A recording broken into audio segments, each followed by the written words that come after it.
എല്ലാ പ്രിയപ്പെട്ടവർക്കും സ്നേഹവന്ദനം. ഞാനിപ്പോൾ ബാംഗ്ലൂരിലാണ്.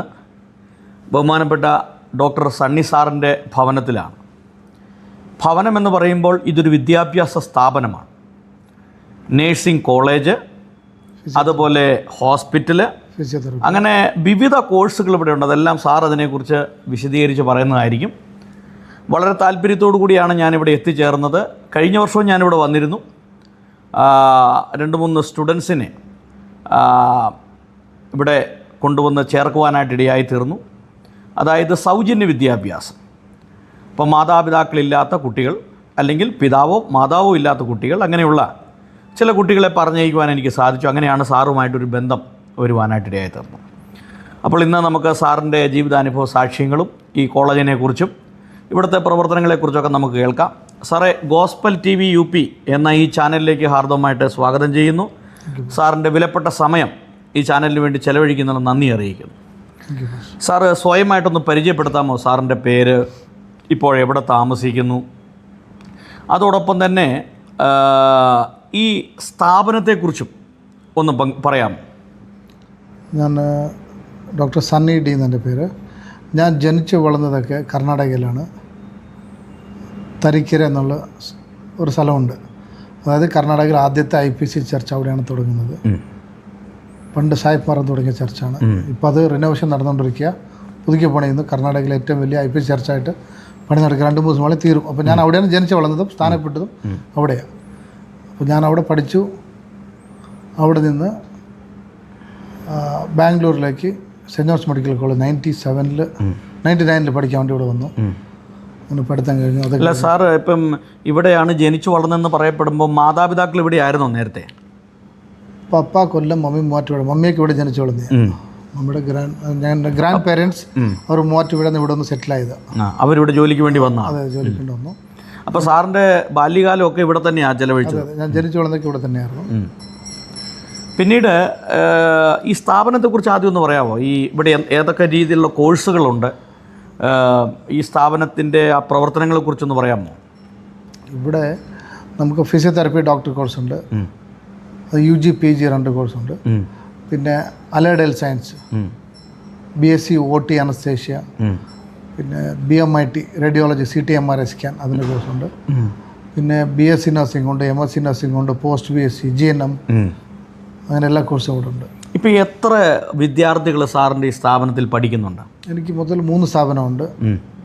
ബദൽ ഉണ്ട്, ഹോസ്മാറ്റ് കോളേജ് ഉണ്ട്, പിന്നെ മൗണ്ട് ബദൽ എന്നുണ്ട്. അങ്ങനെ 3 കോളേജുണ്ട്. ഈ 3 കോളേജിലും ഏകദേശം 7-8 കോഴ്സുകളുണ്ട്.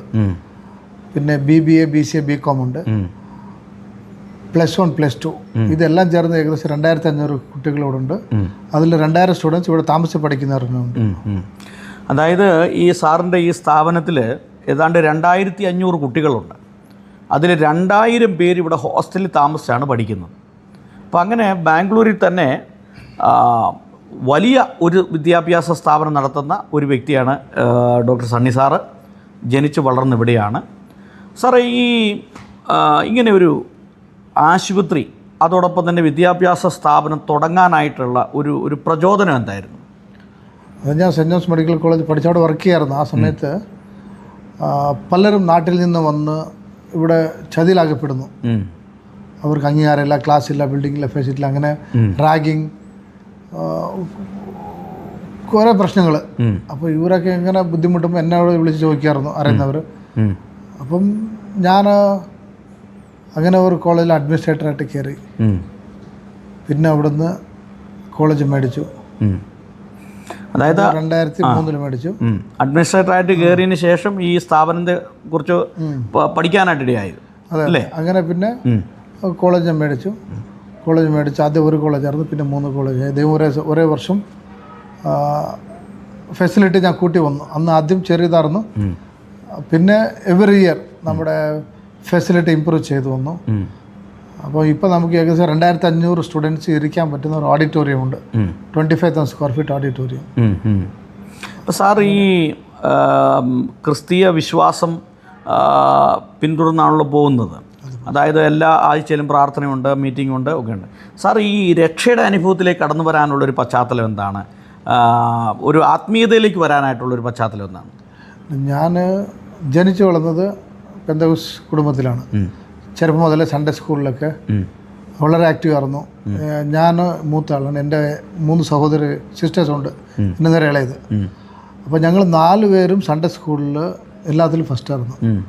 അറ്റൻഡൻസിൽ ഫസ്റ്റ്, പിന്നെന്തുവാ Bible quiz, memory verse, exam, എല്ലാത്തിലും സോങ് റെഫറൻസ്, ഇങ്ങനെ കുറേ ഉണ്ടാവും. അപ്പോൾ ഞങ്ങൾ ഇതെല്ലാം കഴിഞ്ഞ് ആനുവൽ നമുക്ക് പ്രൈസൊക്കെ തരുമല്ലോ എക്സാം കഴിയുമ്പോൾ. അവിടെയൊക്കെ ഡിസംബറിലാണ് ഇത് കൺവെൻഷൻ നടന്ന സമയത്ത്. ആ സമയത്ത് സൺഡേ സ്കൂളിൻ്റെ യൂത്തിൻ്റെ ഒക്കെ തരുമ്പോൾ ഞങ്ങളെല്ലാം മൊത്തം പ്രൈസ് ഞങ്ങളെ വരയ്ക്കേണ്ടി വരുന്നത്. അന്നേരം അവിടെ ഉള്ള പറയായിരുന്നു, ഓ ഇത് കൊണ്ടുപോകാൻ വണ്ടി വേണമല്ലോ എന്നൊക്കെ പറയായിരുന്നു. അതുപോലെ നമ്മൾ സൺഡേ സ്കൂളൊക്കെ ആക്റ്റീവ് ആയിരുന്നു. നല്ല രീതിയിൽ ഭയത്തിൽ വളരുവാൻ ദൈവം സഹായിച്ചെന്ന്. ഓക്കെ. സാറിൻ്റെ മാതാപിതാക്കൾ ഈ പെന്തക്കോസ്റ്റൽ? അതെ, അവർ മാതാപിതാക്കൾ ഞാൻ ജനിക്കുമ്പോൾ അവർ പെന്തക്കോസ്റ്റലായിരുന്നു, പെന്തക്കോസ്റ്റ് വിശ്വാസം. അപ്പം ഞങ്ങളെ വളരെ സ്പിരിച്വലായിട്ട് വളർത്തി പേരൻസ്. അതായത് എല്ലാ ചൊവ്വാഴ്ചയും ബൈബിൾ സ്റ്റഡി ഉണ്ട്. പിന്നെ ബുധനാഴ്ച കോട്ടേജ് മീറ്റിംഗ് ആയിരുന്നു അവിടെ. അവിടെ ആകെ ഉണ്ടായിരുന്ന ഒരു 10-20 ഫാമിലി ഉണ്ട്. ആ ഏരിയയിൽ തരിക്കര എന്നുള്ള സ്ഥലത്താണ് ഞങ്ങൾ ജനിച്ചു വളർന്നതൊക്കെ. അതെ. അപ്പോൾ അവിടെ ഈ മീറ്റിങ്ങിന് പോകുമ്പോൾ ഒരു 6 കിലോമീറ്റർ വെച്ച് ഒരു വീടാണ്. അപ്പോൾ പോകുമ്പോൾ അവിടെ നല്ല റോഡൊക്കെ വന്ന്, താർ റോഡൊന്നും ഇല്ലായിരുന്നു. ബട്ട് എല്ലാ മീറ്റിങ്ങിനും പേരൻസ് ഞങ്ങളെ കൊണ്ടുപോകാറുണ്ട്. കോട്ടേജ് മീറ്റിങ്ങിന് കൊണ്ടുപോകും, ബൈബിൾ സ്റ്റഡി കൊണ്ടുപോകും. പിന്നെ സൺഡേ രാവിലെ സൺഡേ സ്കൂളിൽ എത്തണം, ഇതൊക്കെ കഴിയും. അപ്പോൾ നാളെ എക്സാം ഉണ്ടെങ്കിൽ ഇന്നത്തെ മീറ്റിങ്ങിന് ഞങ്ങൾ കൊണ്ടുപോകാറുണ്ട്. ഒരു മീറ്റിംഗ് മിസ് ചെയ്യത്തില്ലായിരുന്നു. അങ്ങനെ ചെറുപ്പം മുതലേ ആദ്യം ദൈവം ഭയത്തിൽ വളരുവാനും എല്ലാ സാറൊക്കെ എത്ര സഹോദരങ്ങൾ, എത്ര പേരാ? ഞാൻ മൂത്തത്. എൻ്റെ ഇളയത് 3 സിസ്റ്റേഴ്സ് ഉണ്ട്. അവരൊക്കെ എവിടെയാണ്? അവരുടെയൊക്കെ അവർ ജോലി സംബന്ധമായിട്ട്? എൻ്റെ നേരെയുള്ള സിസ്റ്റർ അവർ മിനിസ്ട്രിയിലാണ്, അളിയൻ പാസ്റ്റർ. എൻ്റെ സഹോദരൻ ബൈബിൾ കോളേജിൽ പഠിച്ച് BTH കഴിഞ്ഞു. അവർ 2 പേര് മിനിസ്ട്രി ചെയ്യുന്നുണ്ട്. ഇപ്പം നമ്മുടെ കൂടെ ചേർന്ന് ഇവിടെ തന്നെ നമ്മുടെ സ്ഥാപനം 10 വർഷം നോർത്ത് ഇന്ത്യയിലായിരുന്നു. അവരും MP യിലായിരുന്നു. അതെ. അപ്പം അവിടെ 10 വർഷം അവിടെ ആയിരുന്നു. അത് കഴിഞ്ഞിട്ട് പിന്നെ തിരിച്ചു ഇവിടെ വന്ന് ഇപ്പോൾ നമ്മുടെ കൂടെ തന്നെ ഇവിടെ ഈ ഹോസ്പിറ്റലും കോളേജിലും ഇവിടെ മിനിസ്റ്റർ ചെയ്ത് ഇവിടെ തന്നെ ഉണ്ട്. 2ാമത്തെ സിസ്റ്റർ ദുബായിലുണ്ട്. 3ാമത്തെ സിസ്റ്റർ എൻ്റെ കൂടെ തന്നെ ഇവിടെ തന്നെ ഉണ്ട്. നഴ്സിംഗ് കഴിഞ്ഞു, MSc കഴിഞ്ഞു. ഇവിടെ സ്ഥാപനത്തിന് അവർ വർക്ക് ചെയ്യുന്നുണ്ട്. സാർ, ഇപ്പോൾ ഈ 2500ഓളം കുട്ടികൾ പഠിക്കുന്ന ഒരു വിദ്യാഭ്യാസ സ്ഥാപനം നടത്തുകയാണ്. അപ്പോൾ ഈ സ്ഥാപനം ഇത്രയും ഡെവലപ്പായി ചെയ്ത് വരാനായിട്ട് ഇത് ഒരു ദിവസം കൊണ്ട് സംഭവിച്ചതല്ലല്ലോ. ഇതിൻ്റെ പിന്നിലുള്ള അഹോരാത്രമായ കഷ്ടപ്പാട് ഇതിൻ്റെ പിന്നിലുണ്ടല്ലോ. അപ്പോൾ ഈ സ്ഥാപനം ആരംഭിച്ച് ഇത് ഡെവലപ്പാക്കി ഇത്രയും ഈ ബാംഗ്ലൂർ ടൗണിൽ ഇത്രയും വലിയൊരു പ്രസ്ഥാനമാക്കി ഇതിനെ വളർത്തിയതിൻ്റെ പിന്നിലുള്ള ഒരു ഒരു ഒരു ചരിത്രം ഒന്ന് പറയാമോ? ആക്ച്വലി സ്ഥാപനം ഇത് 97 മുതലുണ്ട്. ഇത് 29th ഇയർ, അതായത് 29ാമത്തെ വർഷമാണ്. ബട്ട് ഞാൻ മേടിക്കുന്നത് 2003-ലാണ്. പിന്നെ ഓരോ വർഷവും ഇത് ഡെവലപ്പ് ചെയ്തുകൊണ്ട് വന്നു. കാരണം എല്ലാവരും കിട്ടുന്ന പൈസ മാക്സിമം വേറെ ഇതിലൊക്കെ ഇൻവെസ്റ്റ് ചെയ്യും. ഞാൻ കിട്ടുന്ന എല്ലാം കോളേജിന് വേണ്ടി തന്നെ ഇൻവെസ്റ്റ് ചെയ്തു. പിന്നെ 2010 തന്നെ ഹോസ്പിറ്റൽ തുടങ്ങിയായിരുന്നു. അന്ന് ചെറിയൊരു സംരംഭമായിരുന്നു. അദ്ദേഹം സഹായിച്ചു. ഇപ്പോൾ 25 ആയപ്പോഴത്തെ 2025 എത്തുമ്പം 2020 കോവിഡ് സമയത്ത് 400 ബെഡ് ഹോസ്പിറ്റലായിരുന്നു. ഇപ്പം അന്ന് മുതൽ നല്ല രീതിയിലുണ്ട്. ഇപ്പോൾ ഡെയിലി 3-4 സർജറി ഡെയിലി നടക്കുന്നുണ്ട്. എല്ലാ ഹൈ റിസ്ക് സർജറീസ് ഇവിടെ ചെയ്യുന്നുണ്ട്. ബാംഗ്ലൂരിലെ പ്രശസ്തരായ ഡോക്ടേഴ്സ്, എക്സ്പെർട്ട് എമിനന്റ് ഡോക്ടേഴ്സൊക്കെ ഉണ്ട്. ഇൻക്ലൂഡ് നീ joint replacement, hip joint replacement, അങ്ങനെ എല്ലാ സർജറിയും ചെയ്യുന്നുണ്ട്. ഇന്നൊരു 3 മാസത്തിനുള്ളിൽ ഞങ്ങൾ കാർഡിയാക് സർജറീസും ചെയ്യും. എത്ര സ്റ്റാഫുകളുണ്ട് സാറിന് മുഴുവൻ ഇവിടെ? ഇപ്പോൾ ഒരു 200 സ്റ്റാഫുണ്ട് ഹോസ്പിറ്റലും കോളേജിലും. അപ്പോൾ 200 സ്റ്റാഫുകളുണ്ട്. അപ്പം ഇതെല്ലാം മെയിൻറ്റെയിൻ ചെയ്ത് നോക്കി നടത്തി പോകണം. അപ്പം നല്ല റിസ്ക്കാണ്. അത് റിസ്ക്കെല്ലാം അദ്ദേഹത്തിൻ്റെ ഡീൻ, HOD, പ്രിൻസിപ്പൽ, അവരുടെ കോളേജിൽ. ഹോസ്പിറ്റലാണെങ്കിൽ അവർ അതിനകത്ത് എല്ലാ സ്പെഷ്യൽ ഡോക്ടേഴ്സ് ഉണ്ട്. അവരുടെ കാര്യം അവർ ചെയ്തു പോകുന്നു. അവർ ജസ്റ്റ് മാനേജ് ചെയ്താൽ മതി. അല്ല, ഇതിൻ്റെ പിന്നിലുള്ള ഒരു ത്യാഗം എന്താണ്? അതായത് ഇതിൻ്റെ കഷ്ടപ്പാടുകൾ. 24 hours ഞാൻ ഡെഡിക്കേറ്റഡ് ആയിരുന്നു ഹോസ്പിറ്റലും കോളേജിന് വേണ്ടി. അപ്പോൾ മറ്റൊരു സ്ഥലത്ത് യാത്ര ചെയ്യാനും പോകാനൊന്നും സാധിക്കില്ല. പോകേണ്ട സമയത്തെല്ലാം പോകും. ബട്ട് മാക്സിമം ഇവിടെ തന്നെ കാണുന്നത്. ആവശ്യമുള്ള സമയത്ത് പോവും, പുറത്തേക്ക് പോവും. മാക്സിമം ഇവിടെ തന്നെ കാണും. അപ്പോൾ ഒരു ദിവസത്തെ സാറിൻ്റെ ഒരു ഒരു ഒരു ഒരു ടൈം ടേബിൾ എങ്ങനെയാണ്? എത്ര മണിക്ക് എഴുന്നേൽക്കും? എത്ര മണിക്കൂർ ഡ്യൂട്ടി ചെയ്യും? അതിനെക്കുറിച്ചൊന്ന് പറയാമോ? ഞാൻ പഠിക്കുമ്പോൾ മുതൽ തന്നെ പ്രാർത്ഥിക്കാൻ വേണ്ടി സമയം കണ്ടെത്തുമായിരുന്നു. അത് കഴിഞ്ഞിട്ട് കിട്ടുമ്പോൾ സമയത്ത് പിന്നെ ഞാൻ നോക്കിയപ്പം ഇവിടെ നമ്മുടെ കോളേജിൽ ഹിന്ദു ഉണ്ട്, മുസ്ലിംസ് ഉണ്ട്, ക്രിസ്ത്യൻ ഉണ്ട്. അപ്പോൾ ഇന്ന് പാസ്റ്റ് വന്നപ്പോൾ തന്നെ കണ്ട് ഇവിടെ ഇന്ന് മുതൽ അവർക്ക് റംസാൻ തുടങ്ങുക. അപ്പോൾ അവരെ ഒരു 170 സ്റ്റുഡൻസ് ഉണ്ടായിരുന്നു, ഗേൾസും ബോയ്സും ആയിട്ട്. മുസ്ലിം സ്റ്റുഡൻസ് അത് ആൻഡമാൻ മുതൽ ലഡാക്ക് വരെ, എല്ലാ കാശ്മീർ വരെ എല്ലാവരും ഉണ്ടായിരുന്നു. അപ്പോൾ അവർക്കെല്ലാം നമ്മൾ ഇഫ്താർ പാർട്ടി അവർക്ക് കൊടുത്തു. അവർക്ക് കാരണം സ്റ്റുഡൻസ് ഇവിടെ പഠിക്കുന്നു, പേരൻസിനെ വിട്ട് വളരെ ദൂരെ നിന്നൊക്കെ ഇവിടെ താമസിക്കും 3-4 വർഷം. അപ്പോൾ നമ്മൾ ഇവിടെ ആര് വന്നാലും അവരോട് പറയുന്നത് 4 years ഇതാണ് നിങ്ങളുടെ ഭവനം, ഞങ്ങളാണ് നിങ്ങളുടെ പേരൻസ്, അതുപോലെയാണ് അവർ ഞങ്ങൾ നോക്കുന്നത്. അപ്പോൾ അതുപോലെ അവർ പേരൻസിനെ കൂടെ ഇവിടെ നിന്ന് ഒരു പാർട്ടി ചെയ്യാൻ പറ്റില്ല. അപ്പോൾ ഞങ്ങൾ അതിനുവേണ്ടി അവർ ആഹാരമൊക്കെ സംബന്ധിച്ച് കൊടുത്തു. അപ്പോൾ അങ്ങനെയാണ് പോകുന്നത്. അപ്പോൾ ഞാൻ ശ്രദ്ധിച്ചത് മുസ്ലിംസ് ഡെയിലി 5 വട്ടം നിസ്കരിക്കും. അതെ. അപ്പോൾ ഇതിനകത്ത് പല കാര്യങ്ങളുണ്ട്. അപ്പം ഞാൻ വിചാരിച്ചു മുസ്ലിംസ് തന്നെ ഇത്രയും ചെയ്യുമ്പോൾ നമ്മൾ അവരെക്കായും ഉയർന്ന് നിൽക്കുന്നത് സ്പിരിച്വലായിട്ട് ബൈബിൾ പ്രകാരം. അതെ. അവർ വരുന്നു, യേശു ക്രിസ്തുവിൻ്റെ കാലം കഴിഞ്ഞപ്പോൾ അവർ വേറെ വീട്ടിലേക്ക് മാറി. അതുവരെ അവർ ഈസാ നബിയെന്ന് വിശ്വസിക്കുന്നുണ്ട്. അതെ. അപ്പോൾ അവരുടെ പ്രാർത്ഥനയൊക്കെ ജീവിതശൈലൊക്കെ നോക്കുമ്പോൾ നമ്മളെക്കായും പെന്തക്കോസ്തുകാരൊക്കെ ക്രിസ്ത്യാനൊക്കെ ഭയങ്കര ഭക്തിയാണ്. അതെ. ബട്ട് ഞാൻ വിചാരിച്ചു അവർ 5 വട്ടം ബൈബിൾ പ്രകാരം അവർ സ്വർഗത്തിലേക്ക് പോകുന്നില്ല, നമ്മളാണ് സ്വർഗത്തിൽ പോകുന്നത്. ബട്ട് ഞാൻ നോക്കിയപ്പോൾ അവർ 5 വട്ടം പ്രാർത്ഥിക്കുന്നുണ്ട്. ഞാൻ എന്തുകൊണ്ട് അതിൽ കൂടുതൽ പ്രാർത്ഥിച്ചുകൂടാന്ന് തീരുമാനിച്ചു. അങ്ങനെ മൊബൈലിനകത്ത് ടൈമിംഗ് സെറ്റ് ചെയ്ത് വെച്ചിട്ടുണ്ട്, അലാറം വെച്ചിട്ടുണ്ട്. ഡെയിലി 7 ടൈം പ്രാർത്ഥിക്കും.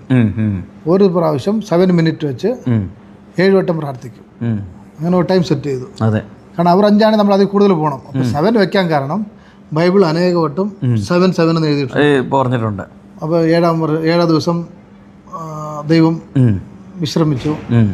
പിന്നെ 7ാമത് വട്ടം മേഘം വന്നു ഇലവൻ സമയത്ത്. അതെ. പിന്നെ അങ്ങനെ പലതുണ്ട്. 7 ബൈബിൾ ഇഷ്ടം പോലെ ഉണ്ട്. 7 ഒരു പൂർണ്ണസംഖ്യയായിട്ട്. അപ്പോൾ ഞാൻ അതുകൊണ്ട് ഞാൻ സംഖ്യയിൽ വിശ്വസിക്കുന്നില്ല. അപ്പോൾ അവരെക്കായും നമുക്ക് കൂടുതൽ പ്രാർത്ഥിക്കണം, കൂടുതൽ ദൈവത്തോട്. അങ്ങനെ വന്നപ്പോഴാണ് ഈ 7 ആക്കാൻ കാരണം. പിന്നെ അങ്ങനെ വന്നപ്പോൾ മൊബൈൽ നമ്പർ, വണ്ടി നമ്പർ, വീട് 7ാം നില വന്നു. ഞാനതൊന്നും പ്രതീക്ഷിച്ചില്ല. അങ്ങനെ വന്നപ്പോൾ അപ്പോൾ ചോദിക്കുന്നതോട് പറയും എന്തുകൊണ്ടാണ് ഇങ്ങനെ എല്ലാം 7 ആക്കുമ്പോൾ ചോദിക്കും എല്ലാവരും. അപ്പം നമ്മളന്തരം അതിലൂടെ ദൈവത്തെ പറ്റി പറയാം, ദൈവജനെ പറയാൻ പറ്റുള്ളൂ അങ്ങനെ വിചാരിച്ചു. അങ്ങനെ പ്രാർത്ഥനയിലാണ് ഏറ്റവും കൂടുതൽ സമയം ചെലവഴിച്ചത്. അപ്പോൾ ഒരു ദിവസം എത്ര തിരക്കുണ്ടെങ്കിലും 7 പ്രാവശ്യം പ്രാർത്ഥിക്കും മാസ്റ്റർ. രാവിലെ ആദ്യത്തെ പ്രാർത്ഥന 4 മണിക്ക്, അന്നേരം 4 മണിക്കൂർ 6 മണിക്കൂർ പ്രാർത്ഥിക്കും. പിന്നെ ടൈം സെറ്റ് ചെയ്തിട്ട് ആ ടൈം അനുസരിച്ച് പ്രാർത്ഥിക്കും. അപ്പോൾ ഓരോ സമയം സെറ്റ് ചെയ്ത് ചിലപ്പം ഒരു മീറ്റിങ്ങിലായിരിക്കും. അങ്ങനെയുള്ള സമയത്താണെങ്കിൽ ഞാൻ മൊബൈലിൽ തള്ളരം വരും. അത് ഞാൻ അതിൻ്റെ മീറ്റിംഗ് കഴിഞ്ഞിട്ട് പിന്നെ ഉടനെ ആ 7 മിനിറ്റ് മിസ് ചെയ്യത്തില്ല, ഇത് പ്രാർത്ഥിക്കും. അല്ല, ഇത് എപ്പോഴാണ് പ്രാർത്ഥിക്കാൻ കൂടുതൽ തീരുമാനിച്ച് അന്ന് മുതൽ അധികം കൂടുതലായിട്ട് അനുഗ്രഹിക്കും. അല്ല, ഇതൊരു പ്രധാനപ്പെട്ട പോയിൻ്റാണ് ഈ സണ്ണി സാർ പറയുന്നത്. എത്രയും തിരക്കുള്ള ഒരു വ്യക്തി, എത്രയും വലിയൊരു വിദ്യാഭ്യാസ സ്ഥാപനം നടത്തുന്ന ഒരു വ്യക്തി ഒരു ദിവസം 7 പ്രാവശ്യം പ്രാർത്ഥിക്കും എന്ന് കേൾക്കുന്നത് തന്നെ ഒരു വലിയ അത്ഭുതമാണ്. കാരണം ഇത് നമുക്ക് മാതൃകയാക്കാൻ പറ്റിയ ഒരു കാര്യമാണ്. അലാറം വെച്ചിരിക്കുകയാണ്, ടൈം സെറ്റ് ചെയ്ത് വെച്ചിരിക്കുകയാണ്, ഇന്ന സമയങ്ങളിൽ പ്രാർത്ഥിക്കും. അത് ഒരു സണ്ണി സാറിൽ നിന്ന് പഠിക്കേണ്ടതായിട്ടുള്ള വലിയൊരു ക്വാളിറ്റിയാണ്. 7 നേരം പ്രാർത്ഥിക്കുക എന്നുള്ള ഒരു വലിയ ഒരു ക്വാളിറ്റിയാണ്. കാരണം ഞാൻ ഈ ഒത്തിരി നേരം ഇരുന്ന് പ്രാർത്ഥിക്കാൻ സമയം കിട്ടത്തില്ല. അപ്പോൾ ഞാൻ വിചാരിച്ചു അറ്റ്ലീസ്റ്റ് എല്ലാം 7 ആക്കിയതുകൊണ്ട് 7 മിനിറ്റ് വെച്ച് സംസാരിക്കുക, പ്രാർത്ഥിക്കാമെന്ന് വെച്ചു. ബട്ട് രാവിലെ 4 മണിക്കാണെങ്കിൽ സമയമുണ്ട്, അന്നേരം വേറെ വർക്കൊന്നും കാണത്തില്ല. അന്നേരം ഞാൻ കൂടുതൽ നേരം സംസാരിക്കും, പ്രാർത്ഥിക്കും. പിന്നെ രാത്രി 11 മണിക്കാണ് ലാസ്റ്റ് പ്രയർ. ആ 11 മണിക്ക് ഒരു 6 മണിക്കൂർ പ്രാർത്ഥിക്കും. ബാക്കിയുള്ളതെല്ലാം ബാക്കി 5 ടൈം 5 ടൈംസ് 7 മിനിറ്റ് സംസാരിക്കും, പ്രാർത്ഥിക്കും. അപ്പം അത് വേറെ ഒരു ദൈവദാസനും കൂടെ ഇത് ഞാൻ ആരോടും പറഞ്ഞിട്ടില്ലായിരുന്നു. മാസ്റ്റർ ഇപ്പോൾ ഇൻ്റർവ്യൂ ചോദിച്ചപ്പോൾ പറഞ്ഞ് ഇതിന് മുന്നേ വേറെ ആരോട് ചോദിച്ചപ്പോൾ അവരോട് ഞാൻ പറഞ്ഞു. അതല്ലാതെ ഞാൻ ആരോടും ഇങ്ങനെ പറഞ്ഞിട്ടില്ല പ്രാർത്ഥിക്കാന്നുള്ളത്. ബട്ട് ഒരു ദൈവദാസൻ എന്നോട് പ്രാർത്ഥിച്ച് പറഞ്ഞു, ദൈവം അത് പുള്ളി കുറേ പോയിന്റ് എഴുതിക്കൊണ്ട് ദൈവത്തിന് എന്നോട് പ്രത്യേകം ഇങ്ങനെ വേണമെന്ന് പറഞ്ഞു. അതുകൊണ്ട് ഞാൻ പറയുന്നത് മിനിറ്റുകൾ ദൈവം നമ്മൾ സാധാരണ എല്ലാ ഭാഷ പ്രസംഗിക്കുമ്പോൾ 24 മണിക്കൂറുണ്ട്, അതിനകത്ത് 2.5 മണിക്കൂർ പ്രാർത്ഥിക്കണമെന്ന് പറയും. ബട്ട് നിങ്ങൾ വളരെ അധ്വാനിക്കുന്ന ഒരു വ്യക്തിയാണ്. ഇതിൻ്റെ ഇടയ്ക്ക് ദൈവത്തിന് പോലും അറിയാം അത്രയും പ്രാർത്ഥിക്കാൻ നിങ്ങൾക്ക് സമയം കിട്ടുന്നില്ല. അതുകൊണ്ട് ദൈവാത്മാവ് എന്നെ കാണിക്കുന്നു, ചില മിനിറ്റുകളായിട്ട് പ്രാർത്ഥിക്കാനായിട്ട് കാണിക്കുന്നുണ്ടെന്ന് പറഞ്ഞു. അന്നേരമാണ് ഞാൻ പറഞ്ഞാൽ ഇങ്ങനെ ഇത്ര മിനിറ്റായിട്ട് അതുവരെ ഞാൻ പറഞ്ഞിട്ടില്ലായിരുന്നു ആരോടും. അപ്പോൾ അതുപോലെ അപ്പോൾ എനിക്ക് കൺഫേമായി ഇത് ദൈവത്തിൻ്റെ. കാരണം നമ്മൾ നമ്മുടെ ഉള്ള സമയത്ത് നമ്മുടെ സാഹചര്യത്തിൽ നമ്മൾ എത്ര പറ്റും അത്ര ദൈവത്തോട് കൂടുതൽ അടുക്കണം, പ്രാർത്ഥിക്കണം, സമയം നോക്കണം. അങ്ങനെ പ്രാർത്ഥനയാണ് മെയിനായിട്ട് വളർച്ചയിൽ കാരണം. പിന്നെ അടുത്തത് ഞാൻ എപ്പോഴും പറയുന്നത്, ഇപ്പം നമ്മുടെ സ്റ്റുഡൻസ് ഇവിടെ ഉണ്ട്. എല്ലാ ആൻഡമാൻ മുതൽ Kashmir, Ladakh, Nepal, Iran, Singapore, Dubai, America എല്ലായിടത്തും പഠിച്ചവരുണ്ട്, പഠിക്കുന്നവരുണ്ട്. പഠിച്ചവരുടെ ലോകത്തിൻ്റെ എല്ലാ കൺട്രിയിലും വർക്ക് ചെയ്യുന്നത്. എവിടെ പോയാലും അവിടെ നമ്മുടെ സ്റ്റുഡൻസ് ഉണ്ട്. അപ്പോൾ അവരോട് എല്ലാവരോടും ചോദിച്ചാൽ പറയും. കാരണം ഇവിടെ കർണാടകയിലാണ്. അപ്പോൾ ഞാൻ ആദ്യം ഒരു വാക്ക് പറയും, ನೀವು ಚೆನ್ನಾಗಿದ್ದರೆ ನಾವು ಚೆನ್ನಾಗಿದ್ದಂಗೆ. If you are well me too. അതായത് നിങ്ങൾ if you are well me too. അതായത് നിങ്ങൾ സന്തോഷമായിരുന്നാൽ ഞാൻ സന്തോഷമായിരിക്കും. You should be happy. നിങ്ങൾ സന്തോഷമായിരിക്കണം എന്നാൽ ഞാൻ സന്തോഷമാണ്. അതാണ് ആദ്യം ನೀವು ಚೆನ್ನಾಗಿದ್ದರೆ ನಾವು ಚೆನ್ನಾಗಿದ್ದಂಗೆ കന്നഡ ഒരു വാക്ക് പഠിപ്പിക്കും. ആ ഒരു വാക്ക് പറഞ്ഞാൽ കന്നഡയിൽ ഏത് വ്യക്തിയും പുറത്തിറങ്ങുമ്പം ഇപ്പം പല ദേശങ്ങളും പല രാജ്യങ്ങളും വന്നേക്കും, അവർക്ക് ഭാഷ അറിയത്തില്ല. അപ്പോൾ ഈ വാക്ക് പറയുമ്പോൾ അവർക്ക് വളരെ ഹാപ്പിയാവും. കണ്ടോ, ആദ്യമേ ഒരാൾ പറയാം നിങ്ങൾ നന്നായിരിക്കണം എന്നാലേ ഞാനും നന്നായിരിക്കുള്ളൂ. നമ്മുടെ ബൈബിൾ അതിനെ പഠിക്കും, നിന്റെ സഹോദരനെ നിന്നെ പോലെ തന്നെ സ്നേഹിക്കണം. അപ്പോൾ ഈ ലോകത്തിൽ ഏറ്റവും നടക്കാത്ത ഒരു കാര്യമാണ് അതാണ്. ഇപ്പം നടക്കാത്ത കാര്യം. ആരും സ്വന്തം സഹോദരനെ പോലും സ്നേഹിക്കുന്നില്ല, മറ്റുള്ളവർ പിന്നെ സ്നേഹിക്കുന്ന കാര്യം പറഞ്ഞിട്ടും കാര്യമില്ല. ഞാൻ എൻ്റെ ജീവിതത്തിൽ ഞാൻ കണ്ടത് മറ്റുള്ളവരുടെ നന്മ നമ്മൾ ആഗ്രഹിക്കണം, ആശംസിക്കണം, പ്രശംസിക്കണം. അങ്ങനെ വരുമ്പോൾ അതിന് പല ഗുണങ്ങളുണ്ട്. പക്ഷേ ഞാൻ കർണാടക രക്ഷണ വേദിക്ക എന്നൊരു അതിൻ്റെ സംഘടനയുടെ സ്റ്റേറ്റ് പ്രസിഡൻ്റാണ്. അപ്പം പലയിടത്തും മീറ്റിങ്ങിന് വിളിക്കും, അല്ലാതെ പ്രാസിംഗ് ദൈവ പൈതൽ എന്ന രീതിയിൽ പാഷ എന്നുള്ളത് വിളിക്കും. അവിടെ ഞാൻ പോയി പ്രസംഗിക്കും. അല്ല, ഞാൻ ആദ്യം പറയുന്നത് നിങ്ങൾ നന്നായിരുന്നാൽ ഞാൻ നന്നായിരിക്കും. അതുകൊണ്ട് കാരണം മറ്റുള്ളവരുടെ നന്മ നമ്മൾ ആഗ്രഹിക്കണം, അതുകൊണ്ട് നമുക്കൊരു കുഴപ്പമില്ല. ബട്ട് നമ്മുടെ ഇപ്പോൾ കാണുന്നത് ഈ ലോകത്തിൽ എല്ലാ കോളത്തിലും, പ്രത്യേകിച്ച് ഇപ്പോഴത്തെ പെന്തക്കോസ്ത് കോളത്തിൽ ഏറ്റവും കൂടുതൽ ഒരാൾ വളരുവാണെങ്കിൽ അവരെ കാല് പിടിച്ച് വലിക്കാൻ നോക്കും, അവർക്കെതിരെ ഇല്ലാത്ത കുറ്റങ്ങൾ പറയാൻ നോക്കും. അവിടെ നിന്ന് ഒരാൾ വളർന്നു വരുവാണെങ്കിൽ അത് സഹിക്കത്തില്ല, അസുഖമാണ് ഏറ്റവും കൂടുതൽ നടക്കുന്നത്. ബട്ട് ഇതിനകത്ത് ഒരേ ഒരു കാര്യം ഞാൻ പറയാം, പക്ഷേ അവരുടെ ആഗ്രഹം അവർ ഇപ്പോൾ പാസ്റ്റർ ഇപ്പം നന്നായാൽ എനിക്ക് ഹാപ്പിയാണ്. കാരണം എൻ്റെ കയ്യിൽ കാശില്ലെങ്കിൽ ഞാൻ പാസ്റ്ററോട് ചോദിക്കാം, പാസ്റ്ററിന് തരും. പാസ്റ്റർ ബുദ്ധിമുട്ടിൽ ഇങ്ങനെ പോവുകയാണെങ്കിൽ പാസ്റ്റർ എന്നോടൊന്ന് ചോദിക്കുള്ളൂ, അതല്ലേ? അപ്പോൾ പാസ്റ്റർ നന്നായാൽ എനിക്ക് അതുകൊണ്ട് ഒരു ദോഷമില്ല. കാരണം എൻ്റെ കയ്യിലുള്ള പൈസ എൻ്റെ പോക്കറ്റിൽ കാണും, പാസ്റ്റർ മേടിക്കത്തില്ല. അത് പാസ്റ്റർ നന്നായില്ലെങ്കിലല്ലേ എന്നോട് മേടിക്കുള്ളൂ. ഞാൻ എപ്പോഴും പാസ്റ്റർ നന്നായെന്ന് ആഗ്രഹിക്കണം. രണ്ടാമത് പാസ്റ്റർ അസുഖമായി അല്ലെങ്കിൽ വേറെ ഒരു അസുഖമായി. അപ്പോൾ അസുഖമായാലും ഞാൻ പാസ്റ്ററെ കാണാൻ വരണമെങ്കിൽ എൻ്റെ പെട്രോളിൻ്റെ പൈസ വേസ്റ്റ്, വണ്ടിയുടെ, പിന്നെ പോകുന്ന സമയം, ആ സമയം എടുത്താൽ ഞാൻ വേറെ 4 കാശ് സമ്പാദിക്കുന്നു. അപ്പം പാസ്റ്റർ നന്നായിരുന്നില്ലെങ്കിൽ ഞാൻ പാസ്റ്ററെ കാണാൻ വരണമെങ്കിൽ എൻ്റെ സമയം, പൈസ എല്ലാം വേസ്റ്റാണ്. പാസ്റ്റർ കാണാൻ വരണമെങ്കിൽ ഞാൻ 2 കിലോ ആപ്പിൾ കൊണ്ടുവരണം, 1 കിലോ ഓറഞ്ച് കൊണ്ടുവരണം. അപ്പോൾ എല്ലാവരും പിന്നെ വരുമ്പോൾ വെറുതെ വരാൻ പറ്റില്ല, എന്തെങ്കിലും ഒരു സ്വതരാജ് കൊടുത്തിട്ട് വരണം അവിടെ. ഇല്ലെങ്കിൽ ഹോസ്പിറ്റലാണെങ്കിൽ ആ ട്രീറ്റ്മെൻറ്റുള്ള പൈസകൾ കുറച്ചെങ്കിലും കൊടുത്തിട്ട് വേണം. അപ്പോൾ അതുകൊണ്ട് നമ്മളെപ്പോഴും ആഗ്രഹിക്കുന്നത് നമ്മളെക്കായും മറ്റുള്ളവർ നന്നായിരുന്നാൽ നമുക്ക് ബുദ്ധിമുട്ടായാലും അവിടെ നമുക്ക് ചോദിക്കാമല്ലോ. അവർ ഒരു നമ്മുടെ ചോദിക്കത്തില്ല.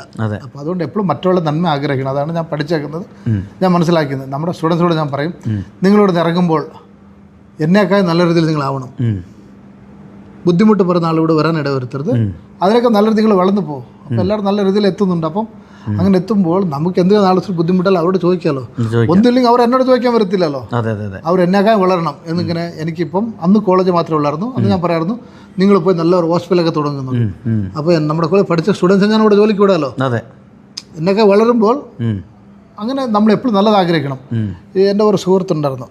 അപ്പോൾ ഇവിടെ കോളേജിന് നമ്മൾ സ്പോർട്സ് ഡേ തുടങ്ങി, കൾച്ചറൽ സ്പോർട്സ് അങ്ങനെ എവറി ഇയർ ഉണ്ടാവും. അപ്പോൾ അന്നേരം വന്നപ്പോൾ കുറേ സ്റ്റുഡൻസ്, അന്ന് ഒരു 1000-1500 സ്റ്റുഡൻസ് ഉണ്ട്. അപ്പോൾ ഇവരെല്ലാം വന്ന് എന്നോട് ചോദിക്കുന്നു, അദ്ദേഹം വന്നായിരുന്നു. അപ്പോൾ ഞാൻ പറഞ്ഞു, ഓക്കെ എന്തായാലും വന്നല്ലോ. പുള്ളി ഒരു കോളേജ് അന്നേരം ജസ്റ്റ് മേടിച്ചോളൂ. അപ്പോൾ പുള്ളി ഇത്രയും സ്റ്റുഡൻസ് സ്പോർട്സൊക്കെ നടക്കുന്നതാണ് പുള്ളിക്ക് വളരെ ഹാപ്പി. അപ്പം പുള്ളി പറഞ്ഞു, ഞാൻ പുള്ളി ഓക്കെ നിങ്ങളെ കൊണ്ടുവന്ന് ഇനാഗ്രേറ്റ് ചെയ്യാൻ പറഞ്ഞു. ഇനാഗ്രേറ്റ് ചെയ്യിപ്പിച്ചു, സ്പോർട്സ് ആയിരുന്നല്ലോ. അപ്പോൾ പുള്ളി പറഞ്ഞു, ഇതെല്ലാം കാണുമ്പോൾ നിങ്ങൾ ദൈവപൈതലാണെന്ന് എനിക്കറിയാം. അപ്പോൾ എൻ്റെ സ്ഥാപനത്തിൽ പ്രാർത്ഥിക്കണം എന്ന് പറഞ്ഞു. അവരുടെ ഗ്രാജുവേഷൻ ലാംബ് ലൈറ്റിംഗ് പ്രോഗ്രാം എന്നെ വിളിച്ചു. അന്ന് GNM 7 പേരും 8 പേരൊക്കെ ഉണ്ടല്ലോ, ഒരു 15 പേര് BSc-കാരുണ്ട്. പുള്ളി പ്രാർത്ഥിക്കാൻ പറഞ്ഞു. അപ്പം ഞാൻ അവിടെ പോയി ഗ്രാജുവേഷന് പ്രാർത്ഥിച്ചു. അബ്രഹാം, ഇസാക്ക്, യാക്കോബിനെയൊക്കെ നമ്മൾ കേട്ടിട്ടുണ്ട്. അവരൊക്കെ ക്ഷാമകാലത്ത് വിത്ത് വിതച്ചു. ആര്? അബ്രഹാമിനൊക്കെ വന്ന ക്ഷാമമാണ് ഇസാക്കിൻ്റെ കാലത്ത് വന്ന്. ഈ വിത്ത് വിതച്ചപ്പോൾ ക്ഷാമകാലത്ത് ആരും വിത്ത് വിതയ്ക്കത്തില്ല, മഴയില്ല, വെള്ളമില്ല. മണ്ടനെ പോലെ ദൈവത്തിൽ വിശ്വസിച്ചവൻ വിത്ത് വിതച്ചപ്പോൾ 30 60 100 മേനി കൊയ്തു. അപ്പോൾ അതേപോലെ ഞാൻ പ്രാർത്ഥിക്കുക, നിങ്ങൾ ദൈവത്തിൽ വിശ്വസിച്ച് ഇറങ്ങ്, സ്തോത്രമെന്ന് ജാഗരിക്കണം. പ്രാർത്ഥനയിൽ ജാഗരിച്ചാൽ നിങ്ങൾക്ക് 100% ഫലം ഉണ്ടാവും പറഞ്ഞു. പ്രാർത്ഥിച്ചു. അപ്പോൾ ഞാൻ പറഞ്ഞു, നിങ്ങൾക്ക് കൂടുതൽ സീറ്റ് ഫില്ലാവട്ടെ. നിങ്ങൾക്ക് സീറ്റ് ഫില്ലായാൽ 100, അവർക്ക് ഇൻടേക്ക് 100 ഉണ്ടെങ്കിൽ 101ാമത് സീറ്റ് വന്നാൽ പുള്ളിക്ക് എടുക്കാൻ പറ്റില്ല, സീറ്റ് എനിക്ക് തരും. അപ്പോൾ നിങ്ങൾക്ക് നല്ലതാവട്ടെ ഞാൻ ആഗ്രഹിച്ച് പ്രാർത്ഥിച്ചുള്ളൂ. പുള്ളിക്ക് ഇന്ന് 2 കോളേജായി, ഫുൾ സീറ്റ് ഫില്ലാണ്. അപ്പോൾ എപ്പോഴും നമ്മൾ മറ്റുള്ള നന്മകൾ ആഗ്രഹിക്കുകയാണ്, നമുക്ക് നല്ല സംഭവിക്കും. ഇടയ്ക്ക് പ്രശ്നങ്ങൾ ഒക്കെ വരും, എന്നാൽ നമ്മൾ ധാരണ ചെയ്ത് കയറി വരണം. അപ്പം ദൈവം നമ്മൾ അനുഗ്രഹിക്കുക, നമ്മൾ ചെയ്യേണ്ടത് മെയിനായിട്ട് ഒന്ന് പ്രാർത്ഥിക്കണം. രണ്ടാമത് മറ്റുള്ള നന്മ ആഗ്രഹിക്കണം, മറ്റുള്ള നന്മയിൽ നമ്മൾ സന്തോഷിക്കണം. സാർ ഈ നാളുകളിൽ അനുഭവിച്ചിട്ടുള്ള വെല്ലുവിളികൾ എന്തൊക്കെയാണ്? വെല്ലുവിളി ഇതാണ് ഞാൻ പറഞ്ഞു തന്നെ, ഞാൻ ഇത്ര നേരം സംസാരിക്കാൻ അനുഭവത്തിലായിരുന്നു. നമ്മൾ വളർന്നു വരുമ്പോഴത്തേക്കും കാല് പിടിച്ച് വലിക്കാൻ നോക്കും, ഇല്ലാത്ത ആരോപണങ്ങൾ പറയും, കുറേ പ്രശ്നങ്ങളുണ്ടാക്കി. ഇതിനിടയ്ക്ക് കുറേ ടാർഗറ്റ് ചെയ്തു. ബട്ട് ഞാൻ തെറ്റ് ചെയ്തില്ലായിരുന്നു, എനിക്കറിയായിരുന്നു. ഫേസ് ചെയ്തു, ദൈവം കൂടെ ഉണ്ടായിരുന്നു. സാർ ഈ കർണാടകത്തിലെ വിവിധ പദവികളുണ്ടല്ലോ സാറിന്, അതായത് പല സംഘടനയിലെ പല പദവികളുണ്ടല്ലോ, അതിൽ അതൊക്കെ അതിനെക്കുറിച്ചൊന്ന് പറയാമോ? ഏതൊക്കെ പദവികൾ വഹിക്കുന്നുണ്ട്? ഇപ്പം ഇത്രയും ആളുകളുമായിട്ട് ബന്ധപ്പെട്ട് നിൽക്കുന്ന ഒരു വ്യക്തി എന്ന നിലയ്ക്ക് പല പൊസിഷനിൽ വർക്ക് ചെയ്യുന്നുണ്ടല്ലോ, അത് ഏതൊക്കെയൊന്നും പറയാമോ? ഇവിടെ ഞാൻ വന്നപ്പോൾ മെയിനായിട്ട് ഒരു മലയാളി ഇവിടെ വന്ന് ബിസിനസ് ചെയ്യുന്നുണ്ട്, സ്ഥാപനം നടത്തുന്നുണ്ടെന്ന് പറഞ്ഞാൽ അങ്ങനെ ടാർഗറ്റ് ചെയ്യാൻ നോക്കി ആദ്യം. അപ്പം ഞാനിവിടെ ജനിച്ചു വളർന്ന് മലയാളത്തേക്കാൾ കൂടുതൽ എനിക്ക് ഫ്ലുവൻ്റ് കന്നഡയാണ്. ഞാൻ മലയാളം പഠിച്ചത്, ഞാൻ നാട്ടിലെല്ലായിടത്തും ഇവിടുത്തെ ജനിച്ചു വളർന്ന് ഇവിടെ ആയതുകൊണ്ട് കർണാടകയിലാണ് പഠിച്ചത്. മലയാളം ഒരു ബാലപാഠം മേടിച്ചാണ് ഞാൻ പഠിക്കുന്നത്. ഇപ്പോൾ എഴുതാനറിയാം, വായിക്കാനറിയാം, അത്യാവശ്യത്തിന് മെസ്സേജൊക്കെ മലയാളത്തിലെടുക്കും. ബട്ട് കർണാടകയാണ് ഫ്ലുവൻ്റ് എനിക്ക്. അപ്പം നമ്മ കർണാടക രക്ഷണ വേദിക്ക് അതിൻ്റെ സ്റ്റേറ്റ് പ്രസിഡൻ്റാണ് ഞാൻ. അപ്പോൾ അത് നമ്മുടെ കർണാടകത്തിന് വേണ്ടി ഇവിടെ അങ്ങനെ 2700. അല്ല, അത് ആ സംഘടനയുടെ ഉദ്ദേശം ആ സംഘടന എന്ന് പറയുമ്പോൾ ഇവിടെ കർണാടകയിൽ പല സ്റ്റേറ്റിൽ നിന്ന് വന്ന പലരും ഉണ്ട്. അപ്പോൾ കർണാടകയ്ക്ക് വേണ്ടി പോരാടുന്ന ഒരു സംഘടനയാണ്. അതായത് വെള്ളം, അത് പറയുന്നത് ജല നില മാതൃഭാഷ എന്ന് പറയും. അത് വെള്ളം, നിലം, പിന്നെ മണ്ണ്, അതായത് പിന്നെ ഇവിടുത്തെ ഭാഷയ്ക്ക് വേണ്ടി അതിനുവേണ്ടി നമ്മൾ സപ്പോർട്ട് ചെയ്ത് സംസാരിക്കും. ഇപ്പോൾ ഒരു പ്രശ്നം വന്നു വെള്ളത്തിന് വേണ്ടി, അപ്പോൾ നമ്മളെല്ലാം ഒരുമിച്ച് കൂടും. ഇതുപോലെ 2700 സംഘടനകളുണ്ട്, നല്ല ഒരുമിച്ച് കൂടും. അപ്പം അതിനകത്ത് വേറെ വേറെ രീതിയിലുണ്ട്. നമ്മൾ മിസ്യൂസ് ചെയ്യാൻ പോകത്തില്ല. നമ്മുടെ സംഘടനയിൽ അവരവരുടെ ഒരു നിലനിൽപ്പിന് വേണ്ടി ഉള്ള ഒരു സംഘടനയാണത്. പിന്നെ ആർക്കെങ്കിലും ഇതിനകത്ത് ബുദ്ധിമുട്ടുണ്ടായാൽ, ഇപ്പം പുറത്തുനിന്നൊക്കെ വന്ന് ഇവിടെ ബിസിനസ് ചെയ്യുന്നുണ്ട്, അങ്ങനെ വരുമ്പം നമ്മളവിടെ കൂടെ ഉണ്ടാവും. പ്രശ്നം വരുന്ന സമയത്ത് നമ്മളവിടെ കൂടെ ഉണ്ടാവും. നമ്മൾ അറിഞ്ഞാൽ നമ്മൾ അവരുടെ ആവശ്യങ്ങൾക്ക് വേണ്ടി ഡെഫിനറ്റ്ലി ഫസ്റ്റ് ഇതിൽ പലയിടത്തും പല ബുദ്ധിമുട്ടുണ്ടാവും. അവർക്ക് സപ്പോർട്ട് ചെയ്യാനൊക്കെ സംഘടനയിൽ പോകുമ്പോൾ പ്രയോജനപ്പെടും. പിന്നെ ഇവിടെ DGP അടക്കം ഇവിടെ കോളേജ് ഫംഗ്ഷൻ വന്നിട്ടുണ്ട്, ഹോസ്പിറ്റലിൽ നിന്ന് വന്നിട്ടുണ്ട്, പൊളിറ്റീഷ്യൻസ് വന്നിട്ടുണ്ട്, മിനിസ്റ്റേഴ്സ് വന്നിട്ടുണ്ട്. അല്ല, ഇവിടെ എല്ലാവരുമായിട്ട് നല്ല കോൺടാക്ട്. അല്ല, ഇവിടെയുള്ള പാർട്ടിയായിട്ട് ഇവിടെയുള്ള രാഷ്ട്രീയ നേതാക്കന്മാരിലെ ആരൊക്കെയായിട്ടാണ് വ്യക്തിപരമായ ബന്ധമുള്ളത്?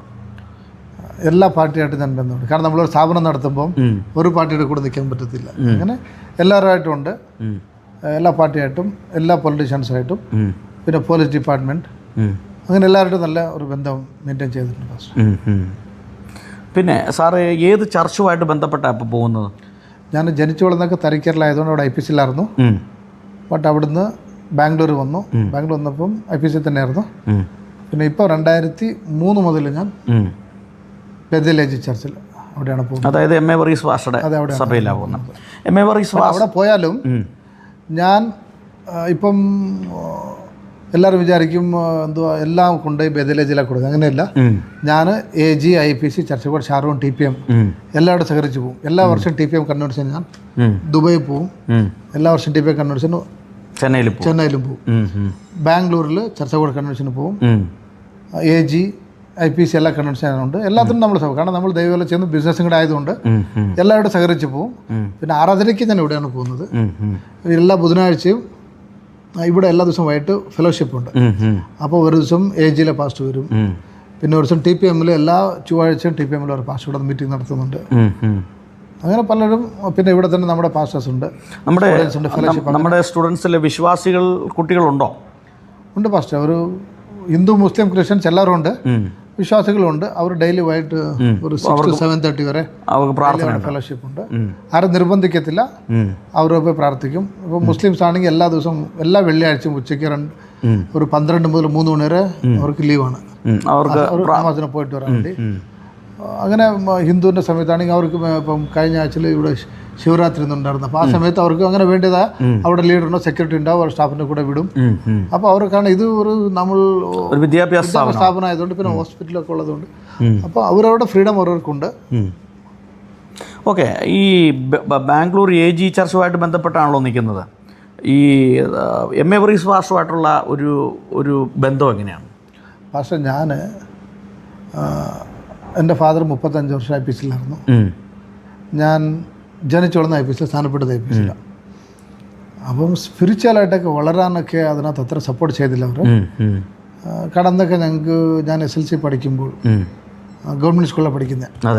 അപ്പം അന്ന് എനിക്കൊരു ഗവൺമെൻറ് ഫീസ് അടയ്ക്കാൻ പൈസയില്ല. അതായത് എക്സാം എഴുതാൻ വേണ്ടി പൈസ അടയ്ക്കാൻ 84 രൂപ അടയ്ക്കാൻ പൈസ ഇല്ലായിരുന്നു 94. അങ്ങനെയുള്ള സമയത്ത് അത്ര ബുദ്ധിമുട്ടിയതാണ്. പിന്നെ അത് കഴിഞ്ഞ് എന്നെ ഒരു ഡോക്ടർ നട്ടരാജാണ് എന്നെ പഠിപ്പിക്കാൻ വേണ്ടി ബാംഗ്ലൂരിൽ കൊണ്ടുവരുന്നത്. പുള്ളിയുടെ വീട്ടിൽ താമസിച്ച് പഠിക്കണം എന്ന് പറഞ്ഞു. അപ്പം പുള്ളി ഞാൻ അറിഞ്ഞില്ല. ഈ കഴിഞ്ഞ വർഷമാണ് 2022 അറിയുന്നത് പുള്ളി RSSൻ്റെ നേതാവായിരുന്നു. പുള്ളി ഇപ്പോൾ UK യിലുണ്ട്. പുള്ളിയാണ് എനിക്ക് പൈസ തരുന്നത് കോളേജ് മേടിക്കാൻ വേണ്ടിയും. പിന്നെ എന്നെ സഹായിച്ചത് വേറൊരു മുസ്ലിം ഒരാളുണ്ട്, അദ്ദേഹം സഹായിച്ചു. പൈസ തിരിച്ചു കൊടുത്തു. ഹോസ്പിറ്റലിൽ തുടങ്ങുന്ന സമയത്ത് പുള്ളി എനിക്ക് ഹെൽപ്പ് ചെയ്തു, ഇവർ രണ്ടുപേരും. അപ്പം ഞാൻ പറഞ്ഞത് ദൈവം ഏത് സമയത്ത് എവിടെ ആരിൽ കൂടെ വഴി, അതായത് വിശ്വാസികളല്ല അല്ലെങ്കിൽ മറ്റു മതത്തിൽപ്പെട്ട ആളുകളാണ് സാറിനെ സഹായിച്ചത്. ഈ ഡോക്ടർ നട്ടരാജ് എന്ന് പറഞ്ഞ ആള് പുള്ളിയുടെ ഗ്രാൻഡ് പേരൻസ്, പുള്ളി തീർത്ഥളി എന്നൊരു സ്ഥലമുണ്ട്, അവിടെയാണ്. അവർക്ക് ഈയിടെ അവരുടെ സ്വത്തൊക്കെ ഡിവൈഡ് ചെയ്തപ്പം 100 കണക്കിന് സ്വർണ്ണം ഉണ്ടായിരുന്നു, അത് ഡിവൈഡ് ചെയ്ത് കൊടുത്തു. അപ്പം ഹൈലി ക്വാളിഫൈഡ് ഫാമിലീസ് അവരൊക്കെ. അതായത് ഞാൻ പറയാൻ കാരണം ഇത്ര സ്വർണ്ണം എന്ന് പറയുമ്പം മൈസൂർ മഹാരാജാവിന് ഇവിടെ ഗ്രാൻഡ് ഫാദറിനുള്ള സമയത്ത് 1 ലക്ഷം അക്കാലത്ത് കൊടുത്തപ്പം ഇവിടെ മന്ത്രികൾ ഉണ്ടാവുമല്ലോ, അവിടെ കൂടെ ഒരു ചെയർ കൊടുത്തായിരുന്നു, ഒരു സ്ഥാനം ഉണ്ടായിരുന്നു. അപ്പോൾ അതുപോലെ ഒരു ഫാമിലിയാണ്. അപ്പം ആ പുള്ളി എന്നെ കണ്ടു, പരിചയപ്പെട്ടു. ഞാനിവിടെ വർക്ക് ചെയ്യായിരുന്നു ഒരു ഹോസ്പിറ്റലിൽ. അന്നേരം ഈ ഒരു പൂജ ചെയ്തു, ഇവിടെ കർണാടക ദസറ പൂജ എന്ന് ചെയ്തു. അപ്പോൾ അവിടത്തുള്ള എല്ലാ സ്കാൻ മെഷീൻ എന്തൊക്കെ ഉണ്ടോ ഹോസ്പിറ്റലിൽ എല്ലാത്തിനു വേണ്ടി പൂജ ചെയ്തു. എന്ത് ഉപകരണമുണ്ട് എല്ലാ ഉപകരണത്തിനു വേണ്ടി പൂജ ചെയ്യുന്ന ഒരു സമ്പ്രദായം ദസറ പൂജ എന്ന്. കർണാടകയിൽ വളരെ ഫേമസ് അത്. അപ്പോൾ പൂജ ചെയ്തിട്ട് എല്ലാം ഇങ്ങനെ തിരി കൊണ്ട് വെക്കാൻ പറഞ്ഞു. എൻ്റെ കൊടുത്തു. ഞാൻ പറഞ്ഞു ഞാൻ ചെറുപ്പം മുതൽ ഇത് വെച്ച് ശീലമല്ല, എങ്ങനെ വെക്കുന്ന പോലെ എനിക്കറിയാം, പൂജ ചെയ്തിട്ടില്ല, അതുകൊണ്ട് ഞാൻ ചെയ്യത്തില്ല എന്ന് പറഞ്ഞു. അപ്പോൾ ഇദ്ദേഹം ശ്രദ്ധിച്ചു എൻ്റെ പെരുമാറ്റം, ഞാൻ എങ്ങനെ നല്ല ശ്രദ്ധിച്ചു. അപ്പോൾ ഒരു ദിവസം എന്നെ ഫാദർ വിളിക്കാൻ പറഞ്ഞു.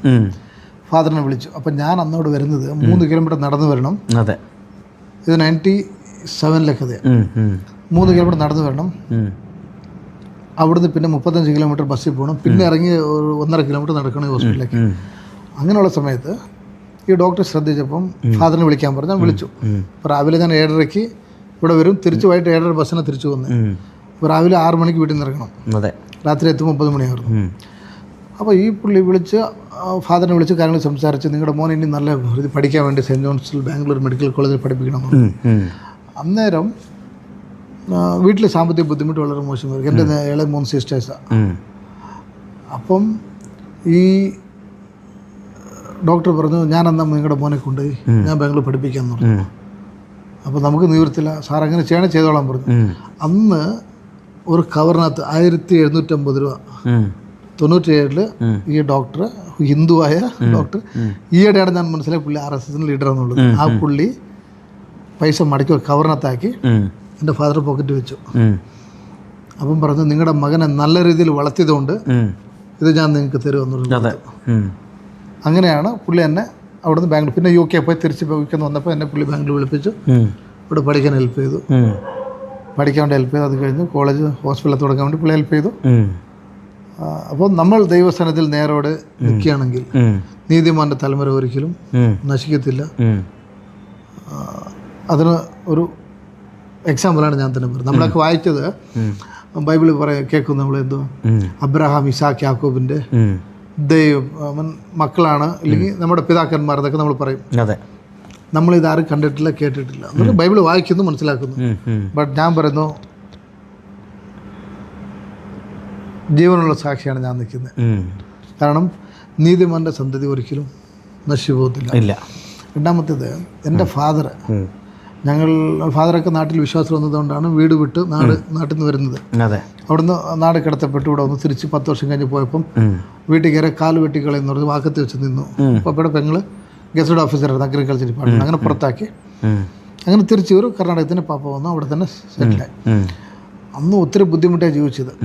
അപ്പം ഞങ്ങളൊക്കെ SLC പഠിക്കുമ്പോൾ 94 ഞങ്ങളുടെ വീട്ടിൽ കറണ്ടില്ല. അതെ, ഞാൻ മണ്ണെണ്ണ വിളക്കിലാണ് പഠിക്കുന്നത്. അങ്ങനെ വീടുണ്ടായിരുന്നു, പുല്ലുമേഞ്ഞ വീടായിരുന്നു. ആ വീട് എൻ്റെ സിസ്റ്റർ എന്തോ ഇപ്പോൾ ദുബൈയിലുണ്ട് പുള്ളിക്കാരത്തി. അന്ന് പോയപ്പം ഒരു വിളക്കം കൊണ്ട് പോയത് അറിയാതെ തീ കത്തി, സാരി ഇട്ടേക്ക് പറഞ്ഞു, അതിൽ കത്തി അങ്ങനെ വീടൊക്കെ കത്തിപ്പോയി. ആ സമയത്ത് ഒന്നുമില്ല, സമയത്ത് എല്ലാം കത്തിപ്പോയി. അത് ഒരു മണ്ണും കണ്ട് ചാണം കണ്ട് മെഴുകിയ ഒരു തറയായിരുന്നു, മുകളിൽ പുല്ലൊക്കെ ആയിരുന്നു. അതെ, അവിടെ പഠിച്ചത്. അപ്പം അന്ന് 94 വരെ പാസ്റ്റർ അവിടെ വന്നു, IPCL പാസ്റ്റർ KK സാജൻ. അപ്പോൾ എൻ്റെ ഫാദർ കൃഷിയൊക്കെ, നമുക്ക് സ്വന്തം സ്ഥലമില്ല, പാട്ടത്തിന് സ്ഥലം എടുത്ത് പണിയുന്നത്. അപ്പം അതിൽ നിന്ന് ഒരു 3500 രൂപ കൊടുത്ത് ഗ്യാസ് മേടിച്ചു കൊടുത്തെന്ന്. അന്ന് ഗ്യാസിന് കിട്ടാൻ ബുദ്ധിമുട്ടുള്ള സമയം. അപ്പം നമ്മുടെ സ്ഥലത്ത് നിന്ന് ഒരു 15 കിലോമീറ്റർ പോകണം, 3 കിലോമീറ്റർ നടക്കണം, 15 മിനിറ്റ് ബസ് കയറി പോകണം, ഒരു 18 കിലോമീറ്റർ ഉണ്ട്. അപ്പോൾ ഈ പാസ്റ്റർ അവിടെ നിന്ന് വന്നാണ് നമ്മൾ മാസത്തിൽ ഒഴിക്കണം കർത്തൃമേശയ്ക്ക് അവിടെ പോകേണ്ടത്. അപ്പോൾ ഈ പാസ്റ്റർക്ക് ഗ്യാസ് സ്റ്റൗ ഒക്കെ മേടിച്ചു കൊടുത്തു. അപ്പം ഞാനത് അറിഞ്ഞില്ല. അപ്പച്ചന് എന്തുകൊണ്ട് ബുക്കിനകത്ത് എഴുതി വെക്കായിരുന്നു. അപ്പം ആ ബുക്ക് അവിടെ തന്നെ ഓരോ ടേബിളിന് പോലെ വെച്ചേക്കുമായിരുന്നു. പാസ്റ്റ് ഹൗസ് വിസിറ്റിന് വന്നപ്പോൾ നോക്കിയോ, നിൻ്റെ പപ്പ നോക്കി എനിക്ക് തന്ന ഗ്യാസിൻ്റെ പൈസ എഴുതി വെച്ചേക്കാന്ന് പറഞ്ഞു. അന്നേരം നമ്മൾ നോക്കുന്നത് നോക്കി 3500 രൂപ കൊടുത്തിട്ടുണ്ട്. അപ്പോൾ ഞാൻ 9 പഠിക്കുന്നു. അപ്പോൾ വീട്ടിൽ ചാണം മെഴുകിയ പേര, ഒരു മണ്ണെണ്ണ സ്റ്റൗ പോലും ഇല്ല. കാട്ടിൽ ഞങ്ങൾ വിറക് വെട്ടിട്ട് വരണം, വെട്ടിക്കൊണ്ട് വന്നാലും തീ കത്തിക്കാൻ പറ്റുന്നത്. എരുമയ്ക്കും പശുവിനൊക്കെ പുല്ല് അരിഞ്ഞിട്ട് വേണം സ്കൂളിൽ പോകാൻ. അങ്ങനെയൊക്കെ നിൽക്കുന്ന സമയത്ത് ഞാൻ പാസ്റ്റോട് പറഞ്ഞു, കാരണം എൻ്റെ ആ സാഹചര്യമാണ് ഞാൻ പറഞ്ഞത്, പാസ്റ്റേ ഒരു ദൈവദാസൻ നിറമ്പോൾ വിശ്വാസികളുടെ നന്മയ്ക്ക് ഉണ്ട് നോക്കേണ്ടത്. നിങ്ങൾ ഞങ്ങളുടെ വീട്ടിലൊരു മണ്ണെണ്ണ വിളക്ക് പോലും ഇല്ലാത്ത സമയത്ത് ഗ്യാസ് മേടിക്കുക എങ്ങനെ പാസ്റ്റർ തോന്നി, ഇതാണ് ദൈവം എന്നൊക്കെ പറഞ്ഞു. ഞാൻ പാസ്റ്റർ ചൂടായി. ഒരു മണ്ണെണ്ണ വിളക്ക് മേടിച്ചതാണ്, മണ്ണെണ്ണ സ്റ്റൗ മേടിച്ച് തന്നിട്ട് വേണമായിരുന്നു നിങ്ങൾ ഗ്യാസ് മേടിക്കുക എന്നൊക്കെ പറഞ്ഞു. അന്ന് ഞാൻ പാസ്റ്റോട് പിണങ്ങിയത്. പിന്നെ പാസ്റ്റോട് വന്നു. ഞാൻ ബാംഗ്ലൂർ വന്നതിന് ശേഷം കുറേയും കൂടെയും ബേദലേജ് വരുന്ന സമയത്ത് കുറച്ചും കൂടെയും ബൈബിളിൽ ആഴമായി പഠിക്കാൻ, ചിന്തിക്കാൻ മനസ്സിലായി. അന്നേരം ഞാൻ എന്നിട്ട് ഇവിടുന്ന് പോയി ഇതേ സാഹചര്യം പാസ്റ്റർ ക്ഷമ ചോദിച്ചു. ഞാൻ പാസ്റ്റർ ഞാൻ അങ്ങനെ പറഞ്ഞിട്ട് ഇപ്പം എൻ്റെ സാഹചര്യം കൊണ്ടാണെന്ന് പറഞ്ഞു. അങ്ങനെ വേറൊരാളോട് അവിടെ നിന്ന് സംസാരിച്ചായിരുന്നു. അവർ നമ്മളെ ചതിച്ചായിരുന്നു. അപ്പോൾ അവർ നമ്മൾ ഒരു സ്ഥലമൊക്കെ ഉണ്ടായിരുന്നു, അതും കൂടി അവരങ്ങ് ഏറ്റെടുത്തു. എന്നിട്ട് ഞാൻ അവരോട് ക്ഷമ ചോദിച്ചു. കാരണം നമുക്ക് കുറ്റം വന്നത്, കാരണം നമ്മൾ ആ സാഹചര്യം കൊണ്ട് പറഞ്ഞു പോയി, എന്നാലും അത് പറയരുതായിരുന്നു. ബട്ട് എൻ്റെ ഫാദർ അതുപോലെയായിരുന്നു. 3 കിലോമീറ്റർ നടന്നു വന്ന് രാവിലെ പശുവിന് എരുമ്പിൻ്റെ പാല് കറന്ന് പാസ്റ്റർ കൊണ്ടുവന്ന് കൊടുക്കും. പിന്നെ വൈകിട്ട് അതുപോലെ കൊണ്ടുവന്ന് തരും, പിന്നെ പോവും. അപ്പോൾ നെല്ല് കുത്തിക്കാൻ വേണ്ടി വീട്ടിൽ നമുക്ക് കാളവണ്ടിയില്ല. അടുത്ത അയലക്കാരുടെ കാളവണ്ടി മേടിച്ചിട്ട് അതിനകത്ത് നെല്ല് കുത്തിക്കുന്നത്, അരി കൊണ്ടുവന്ന് ദശാംശം പാസ്റ്റർ ചർച്ചിൽ ദശാംശം കൊടുത്തിട്ട് വീട്ടിൽ പോകുന്നത്. നമ്മുടെ ബുദ്ധിമുട്ടുള്ള സമയത്തും അതുപോലെ ദേവദാസന്മാരെ അപ്പച്ചൻ മാനിച്ചിട്ടുണ്ട്. പിന്നെ ഏത് പാസ്റ്റർ അവിടുന്ന് ട്രാൻസ്ഫർ എടുത്ത് പോയാലും അപ്പച്ചൻ അവരെ കൊണ്ടുപോയി വിടാൻ പോകുന്നത്. അങ്ങനെയൊക്കെ ആയിരുന്നു. പിന്നെ അവിടെ കൺവെൻഷൻ നടക്കുന്ന സമയത്ത് എന്തുണ്ടെങ്കിൽ അപ്പച്ചൻ ഈ ഭക്ഷണത്തിൻ്റെ കാര്യങ്ങളും എല്ലാം ചെയ്യല. അങ്ങനെ ബുദ്ധിമുട്ടുള്ള സമയത്ത് അതുപോലെ ദൈവത്തിനുണ്ട് എല്ലാം കൊടുക്കുന്നതിൽ ഒരു കുറവും കാണിച്ചില്ല. ബൈബിളത്തിന് വായിക്കുന്നതിൻ്റെ അപ്പത്തെ വെള്ളത്തിന് മേലെ ഏകനാൾ ശേഷം മടക്കത് മടങ്ങി വരും. നമ്മൾ ദൈവം എന്തുവാ 30, 60, 100 അങ്ങനെയൊന്നുമില്ല, ഇരട്ടി അനുഗ്രഹിക്കുന്നു പറഞ്ഞാൽ അതിൻ്റെ ഒരു ജീവനുള്ള സാക്ഷിയായിട്ട് ഞാൻ നിൽക്കുന്നത്. നമ്മൾ ദൈവത്തിന് വേണ്ടി കൊടുത്താൽ ഒരിക്കലും ദൈവം നമ്മളെ കൈവിടത്തില്ല. അപ്പോൾ ഈ ബദേൽ AG ചർച്ചിൽ വന്നതിന് ശേഷമാണ് കുറച്ചും കൂടെ ആത്മീയമായിട്ട് വളരാനും ബൈബിൾ പഠിക്കുവാനും ഒക്കെ ഇടയായി തീർന്നല്ലേ? ഞങ്ങളവിടെ ആ സഭയിൽ ഏറ്റവും പാവങ്ങൾ ഞങ്ങളായിരുന്നു. പല കാര്യങ്ങളുണ്ട് ഞങ്ങൾക്ക് അവിടെ വിഷമാകുന്ന രീതിയിലൊക്കെ നമ്മൾ പണ്ടത്തെ ചർച്ച ചെയ്തിട്ടുണ്ട്. എന്നാലും ഞങ്ങൾ ഇപ്പം അതൊന്നും ഓർത്ത് ഇപ്പോൾ സാഹചര്യം ഒന്നുകൊണ്ട് പറഞ്ഞു, ഞാനിപ്പോഴും ആ ചർച്ച് ഇത് പുതുക്കി പണിയുന്നുണ്ട്. കർണാടകയിൽ ആദ്യത്തെ IP ചർച്ചായിരുന്നു. ഇപ്പോൾ പുതുക്കി പണിയാൻ വേണ്ടി ദൈവം അതിനൊരു മുന്നിൽ നിൽക്കാൻ സഹായിച്ചു. ഓൾമോസ്റ്റ് രണ്ടാമതല്ല, ഇപ്പോൾ കർണാടകയിൽ ഏറ്റവും വലിയ ചർച്ചയായിട്ട് പണി നടന്നുകൊണ്ടിരിക്കുക IPC ചർച്ച. ഞാനിവിടെ എപ്പോഴായാലും ഞാൻ അവിടെ ചെയ്തതിന് IPC ചർച്ച ഷാരോൺ എല്ലാവർക്കും വേണ്ടി ഞാൻ എന്നെ കഴിയുന്നത് ഞാൻ സപ്പോർട്ട് ചെയ്യുന്നുണ്ട്. ഒരു വർഷം ഒരു ചർച്ചിന് വേണ്ടി എങ്ങനെയെങ്കിലും അത് ഫിനിഷ് ചെയ്യാൻ വേണ്ടി നോക്കിക്കൊണ്ടിരിക്കുന്നത്. അങ്ങനെ കഴിഞ്ഞ വർഷം അതാണ്. അപ്പം ഞാൻ പറഞ്ഞത് ഇവിടെ മാത്രമല്ല, ഞാൻ എല്ലാവരോട്ടും സഹകരിക്കുന്നുണ്ട്. ബട്ട് സ്പിരിച്വലായിട്ട് എന്നെ വളരാനിടയാക്കിയത് ഈ ചർച്ചയായിരുന്നു. കാരണം എൻ്റെ ആദ്യത്തെ എക്സ്പീരിയൻസ് ഞാൻ പറയാം. അവിടെ നിരമ്പോൾ തമ്പേര് കൂട്ടുന്നു, പ്രാർത്ഥിക്കുന്നു, ഇറങ്ങി വരുന്നു, ഒരു സാക്ഷി ഇങ്ങനെയൊക്കെയാണ്. കാരണം ഇവിടെ വരുമ്പോഴത്തേക്ക് ഞാൻ ആദ്യം വന്ന് ബദലേജ് കയറുമ്പോൾ എൻ്റെ ഫസ്റ്റ് എക്സ്പീരിയൻസ്, ഞാൻ സ്വർഗത്തിലാണ് കുറച്ച് ആരാധിച്ച് കണ്ണ് തുറന്ന് നോക്കിയപ്പോൾ ഞാൻ വിചാരിച്ചു ഞാൻ സ്വർഗത്തിലാണെന്ന് തോന്നിപ്പോയി. ആദ്യത്തെ എൻ്റെ എക്സ്പീരിയൻസ് ബദലേജിൽ. അതുപോലെ ഒരു അന്യഭാഷ ആരാധനയും അതുപോലത്തെ ഒരു സ്പിരിച്വൽ പിന്നെ മെസ്സേജ് ഇതെല്ലാം കേൾക്കുമ്പോഴത്തേക്കും അതുപോലെ വളരാൻ ദൈവം ഇടയാക്കി. പിന്നെ എന്നെ വളർത്താൻ അവർ സഹായിച്ചു. അവിടെ പൈസ നോക്കിയില്ല. ഞാനെന്ന് പറയുന്ന സമയത്ത് എനിക്ക് സാമ്പത്തികമായിട്ടൊന്നും ഇല്ലായിരുന്നു, പഠിക്കേണ്ടി വന്ന സമയമായിരുന്നു. ബട്ട് എന്നെ ആ സമയത്തും ഇവർ സ്പിരിച്വലായിട്ട് വളർത്താൻ ഇടയാക്കി. ബട്ട് ഇന്നും ഞാൻ മറ്റേ എല്ലാ സംഘടനകളോടും ഞാൻ എല്ലാ സഭകളോടും സഹകരിക്കുന്നുണ്ട്. ഈ ചർച്ചിൽ ചെയ്യുന്നതിനൊക്കെ കൂടുതൽ പുറത്തെ ചർച്ചിലാണ് ഞാൻ ചെയ്യുന്നത്. കാരണം നമ്മൾ എവിടെ വിളുന്നത് അവിടെയാണ് ഏറ്റവും കൂടുതൽ ചെയ്യേണ്ടത്. ഇവിടെ എന്നാലും ഞാൻ അതിൽ കൂടുതൽ ഇവിടെ ചെയ്യുന്നില്ല എന്നല്ല, ഇവിടെ ചെയ്യുന്നുണ്ട്. ഇവിടെ എന്തോ ചെയ്യുന്നുണ്ട് അതേപോലെ വേറെ ചർച്ച. അതായത് നമുക്ക് ലഭിക്കുന്ന സാമ്പത്തികത്തിൻ്റെ അതിൻ്റെ കൃത്യമായ ദശാംശം മാറ്റിവെക്കും അല്ലേ? മാറ്റിവെച്ച് മറ്റുള്ള സഭകളെ സപ്പോർട്ട് ചെയ്യുക, സുവിശേഷ മാത്രമേ ഭാഷ. കാരണം പണ്ടൊക്കെ നമ്മൾ ദശാംശം എന്ന് ആഗ്രഹിക്കായിരുന്നു, ദശാംശം കൊടുക്കണമെന്ന്. അപ്പം ഞാൻ മനസ്സിലാക്കിയ ദശാംശം മാത്രമല്ല, നമ്മൾ അതിൽ കൂടുതൽ ഓഹരിയായിട്ട് കൊടുക്കണം. വെറും ദശാംശമല്ല, 10-1 അതിൽ കൂടുതൽ കൊടുക്കണം. നമ്മൾ എത്ര കൊടുത്തു നോക്കും അത്രയും ദൈവം നമ്മൾ അനുഗ്രഹിക്കും. കാരണം എന്നെ ഇടയ്ക്ക് ടാർഗറ്റ് ചെയ്തായിരുന്നു. ടാർഗറ്റ് ചെയ്ത് അങ്ങനെ കുറച്ച് ബുദ്ധിമുട്ടിലായിരുന്നു ഒരു 4 വർഷം മുന്നേ. അപ്പം ആ സമയത്ത് അന്നും ദൈവത്തിന് വേണ്ടി കൊടുക്കുന്ന കാര്യത്തിൽ ഞാൻ പുറകോട്ടൊന്നുമില്ല. ഈ കർണാടകയിൽ ആദ്യത്തെ എപ്പിസ് ചർച്ച എന്ന് പറഞ്ഞല്ലോ, അവിടെ വിശ്വാസികൾ ഒരു 250 വിശ്വാസികളായി അന്ന് ഞാൻ പോയി കാണുമ്പോൾ 2023. അപ്പോൾ അന്ന് ഞാൻ ഒരു ക്രിസ്മസ് പ്രോഗ്രാം പോയപ്പോൾ ആ പഴയ ചർച്ചിനെ തിരിക്കാൻ പറ്റുന്നില്ല, എല്ലാം പുറത്തിരിക്കുന്ന ആൾക്കാർ. അപ്പോൾ എൻ്റെ മനസ്സിന് തോന്നി എല്ലാം പൊളിഞ്ഞ് 75 വർഷം പഴക്കമുള്ളതാണ്, എല്ലാം പൊളിഞ്ഞ് വീടാറായി, അപ്പോൾ ഇത് പുതുക്കി പണിയണമെന്ന്. എൻ്റെ മനസ്സിൽ തോന്നി പൈസ ഇല്ല അന്ന് ബുദ്ധിമുട്ടുന്ന സമയത്തായിരുന്നു. ഞാൻ ലോൺ എടുത്താലും കുഴപ്പമില്ല, ഈ ചർച്ച പണിയാൻ തീരുമാനിച്ചു. ഞാൻ മനസ്സിൽ തീരുമാനിച്ചു ഒന്നേ ഉള്ളൂ. വന്നപ്പോഴത്തേക്കും ഞാനും എടുത്തില്ല. ഇവിടെ 2 കോടിയുടെ ഒരു സൈറ്റ് എനിക്ക് ഒരു 50 ലക്ഷത്തിന് കിട്ടി. അപ്പം നമ്മൾ ദൈവത്തിനോട് കൊടുക്കാൻ തീരുമാനിച്ചാൽ കൊടുക്കണ്ട. കാരണം പഴയ നിയമത്തിൽ നമ്മൾ യാഗം ചെയ്താലേ യാഗമായിട്ട് തീരുള്ളൂ. പുതിയ നിയമത്തിൽ അങ്ങനെയല്ല, നമ്മൾ മനസ്സിൽ പ്രാർത്ഥിച്ചാൽ മതി, അത് യാഗമായിട്ട് തീരും. അപ്പം നമ്മൾ പഴയ നിയമത്തിൽ ക്രിയ ചെയ്യണം, ഇപ്പം ക്രിയ ചെയ്യണം, നമ്മൾ മനസ്സിൽ വിചാരിച്ചാൽ മതി. അപ്പോൾ കൊടുക്കണം വിചാരിച്ചപ്പോഴത്തേക്കും ദൈവം അനുഗ്രഹിച്ചു. അപ്പം ഞാൻ അടുത്ത പ്രാവശ്യം അവിടെ പോയി പറഞ്ഞു, ഞാൻ ഇവിടെ കൊടുക്കാൻ തീരുമാനിച്ചു, കൊടുത്തില്ല, നാട്ടിൽ ഇപ്പോൾ തരുമെന്ന് പറഞ്ഞു. തിരിച്ചു വരുമ്പോഴത്തേക്കും ഈ നമ്മൾ കാണുന്ന ബ്രിഡ്ജിനടുത്ത് അതൊരു 2 ഏക്കർ സ്ഥലമുണ്ട്. റിംഗ് റോഡിന് 20,000 സ്ക്വയർ ഫീറ്റ്, 160 കോടി വരും. അത് എനിക്ക് വെറും 9 കോടി രജിസ്റ്റർ ചെയ്തു തന്നു. അതായത് നമ്മൾ ദൈവത്തിനോട് എപ്പോൾ കൊടുക്കുമോ, പണ്ട് മുതലേ ഞാൻ മനസ്സിലാക്കിയിരിക്കുന്നത്. അപ്പോൾ നമ്മൾ ദൈവത്തിനോട് കൊടുക്കാൻ തീരുമാനിച്ചാൽ ദൈവം ഇങ്ങോട്ട് അതിന് ഇരട്ടിയല്ല, 10 അല്ല, 30 അല്ല, 60 അല്ല, 100 അല്ല, അതിൽ കൂടുതലാണ് ദൈവം അനുഗ്രഹിക്കുന്നത്. ബൈബിളിൽ തന്നെ പറയുന്നുണ്ട്, കിളിവാതിൽ തുറന്ന് നിങ്ങൾ അനുഗ്രഹിക്കും, ആകാശത്തിൻ്റെ കിളിവാതിൽ തുറക്കും, പിന്നെ സ്ഥലം പോരാതെ വണ്ണം അനുഗ്രഹിക്കുന്നു. അപ്പം ഞാൻ നമ്മുടെ ഈ വീടിൻ്റെ ഇനാഗ്രേഷൻ വന്ന സമയത്ത് കർണാടകയിലെ IPC പാസ്റ്റർ TD തോമസ് ആയിരുന്നു പ്രസിഡന്റ്, ഒരു സീനിയർ പാസ്റ്റർ NCPയിൽ പാസ്റ്റർ ഉണ്ടായിരുന്നു, MRS പാസ്റ്റർ ഉണ്ടായിരുന്നു, ഞാൻ KC1 പാസ്റ്റർക്ക് വിളിച്ചായിരുന്നു. ഞാൻ എല്ലാവരോടും നല്ല സഹകരിച്ച് നിൽക്കുന്നതാണ്. അപ്പം ഇവരെല്ലാം വന്നു, എല്ലാവരും ചേർന്ന് ഇനാഗ്രേഷൻ ചെയ്തു. അപ്പോൾ അതിൽ ഒരു പാസ്റ്റർ NC ഫിലിപ്പ് എന്നുണ്ട്. കാരണം ഞങ്ങളുടെ ബുദ്ധിമുട്ട് സമയത്ത് അവരൊക്കെ അവിടെ ഉണ്ടായിരുന്ന ഈ NC Philip, TD Thomas pastor, VD John pastor, KK ഇവരെല്ലാം അവിടെ ഉണ്ടായിരുന്നവരാണ്. ജോർജ് തോമസ് പാസ്റ്റർ, അങ്ങനെ പലരുണ്ട്. KK സാജൻ പാസ്റ്ററില്ല, ഇവരെല്ലാം മിനിമം 3 വർഷം. TD തോമസ് പാസ്റ്റർ 11 വർഷം ഞങ്ങളുടെ ചർച്ചിലുണ്ടായിരുന്നത്. അപ്പോൾ ഞങ്ങൾ ബുദ്ധിമുട്ട് എങ്ങനെയാണെന്ന് അവർക്കറിയാം. അന്നേരം ആ പാസ്റ്റർ പറഞ്ഞൊരു വാക്കുണ്ട്, അവിടെ താമസിച്ചതായ ആ ഭവനം, ചാണകം കൊണ്ട് മെഴുകിയതായ പുല്ല് കൊണ്ട് മെഞ്ഞ വീടും ഈ ഭവനം നോക്കുകയാണെങ്കിൽ, പാസ്റ്ററിനെ കണ്ട് ഇപ്പോൾ ഞങ്ങൾ വീട്ടിൽ നിന്ന് സംസാരിക്കുന്നത്, ഇതിപ്പം ദൈവം സഹായിച്ച ഒരു 10,000 സ്ക്വയർ ഫീറ്റ് വീട് മാത്രമുണ്ട്, പുറത്ത് ഒരു 15,000, അങ്ങനെ മൊത്തത്തിൽ ഈ ഫ്ലോർ 25,000 സ്ക്വയർ ഫീറ്റ്. അപ്പോൾ ഞാൻ പറഞ്ഞത്, അന്ന് ഒന്നും ഇല്ലാത്ത സമയത്ത് ദൈവത്തിന് വേണ്ടി എൻ്റെ ഫാദർ കൊടുത്തു, വിശ്വാസത്തിൽ നിന്നു. പലരും ചതിച്ചു, ദൈവമക്കൾ ചതിച്ചു. അപ്പം ഞാൻ എപ്പോഴും പറയാനുള്ളത്, ഇവിടെയും വരുന്ന ഒത്തിരി പേർ വരുന്നു, പാപികളായി ജീവിച്ചവരൊക്കെ ദൈവത്തിലേക്ക് മാനസാന്തരപ്പെട്ട് വരുന്നു, ദൈവത്തിൽ വരുന്നു. എന്നാൽ ഞാൻ പറയും, നിങ്ങളോട് സുവിശേഷം പറഞ്ഞത് ഈ വ്യക്തി ആയിരിക്കും, അല്ലെങ്കിൽ ഈ വ്യക്തി ആയിരിക്കില്ല, ഞാനായിരിക്കും. നിങ്ങൾ എന്നെ ഇവരെയോ വേറെ ആരും നോക്കരുത്, ദൈവത്തെ മാത്രം നോക്കുക. നമ്മളെ വിളിച്ച ദൈവമാണ്. ഈ സുവിശേഷം പറഞ്ഞ ഞാനോ ഇല്ലെങ്കിൽ വേറെ ആളോ ആരോ അടുത്ത ആൾ വിശ്വാസം നാളെ മാറിപ്പോകാൻ സാധ്യതയുണ്ട്. നിങ്ങൾ അവരെ നോക്കി വിശ്വാസം വന്നാൽ നിങ്ങൾ വീണു പോകും.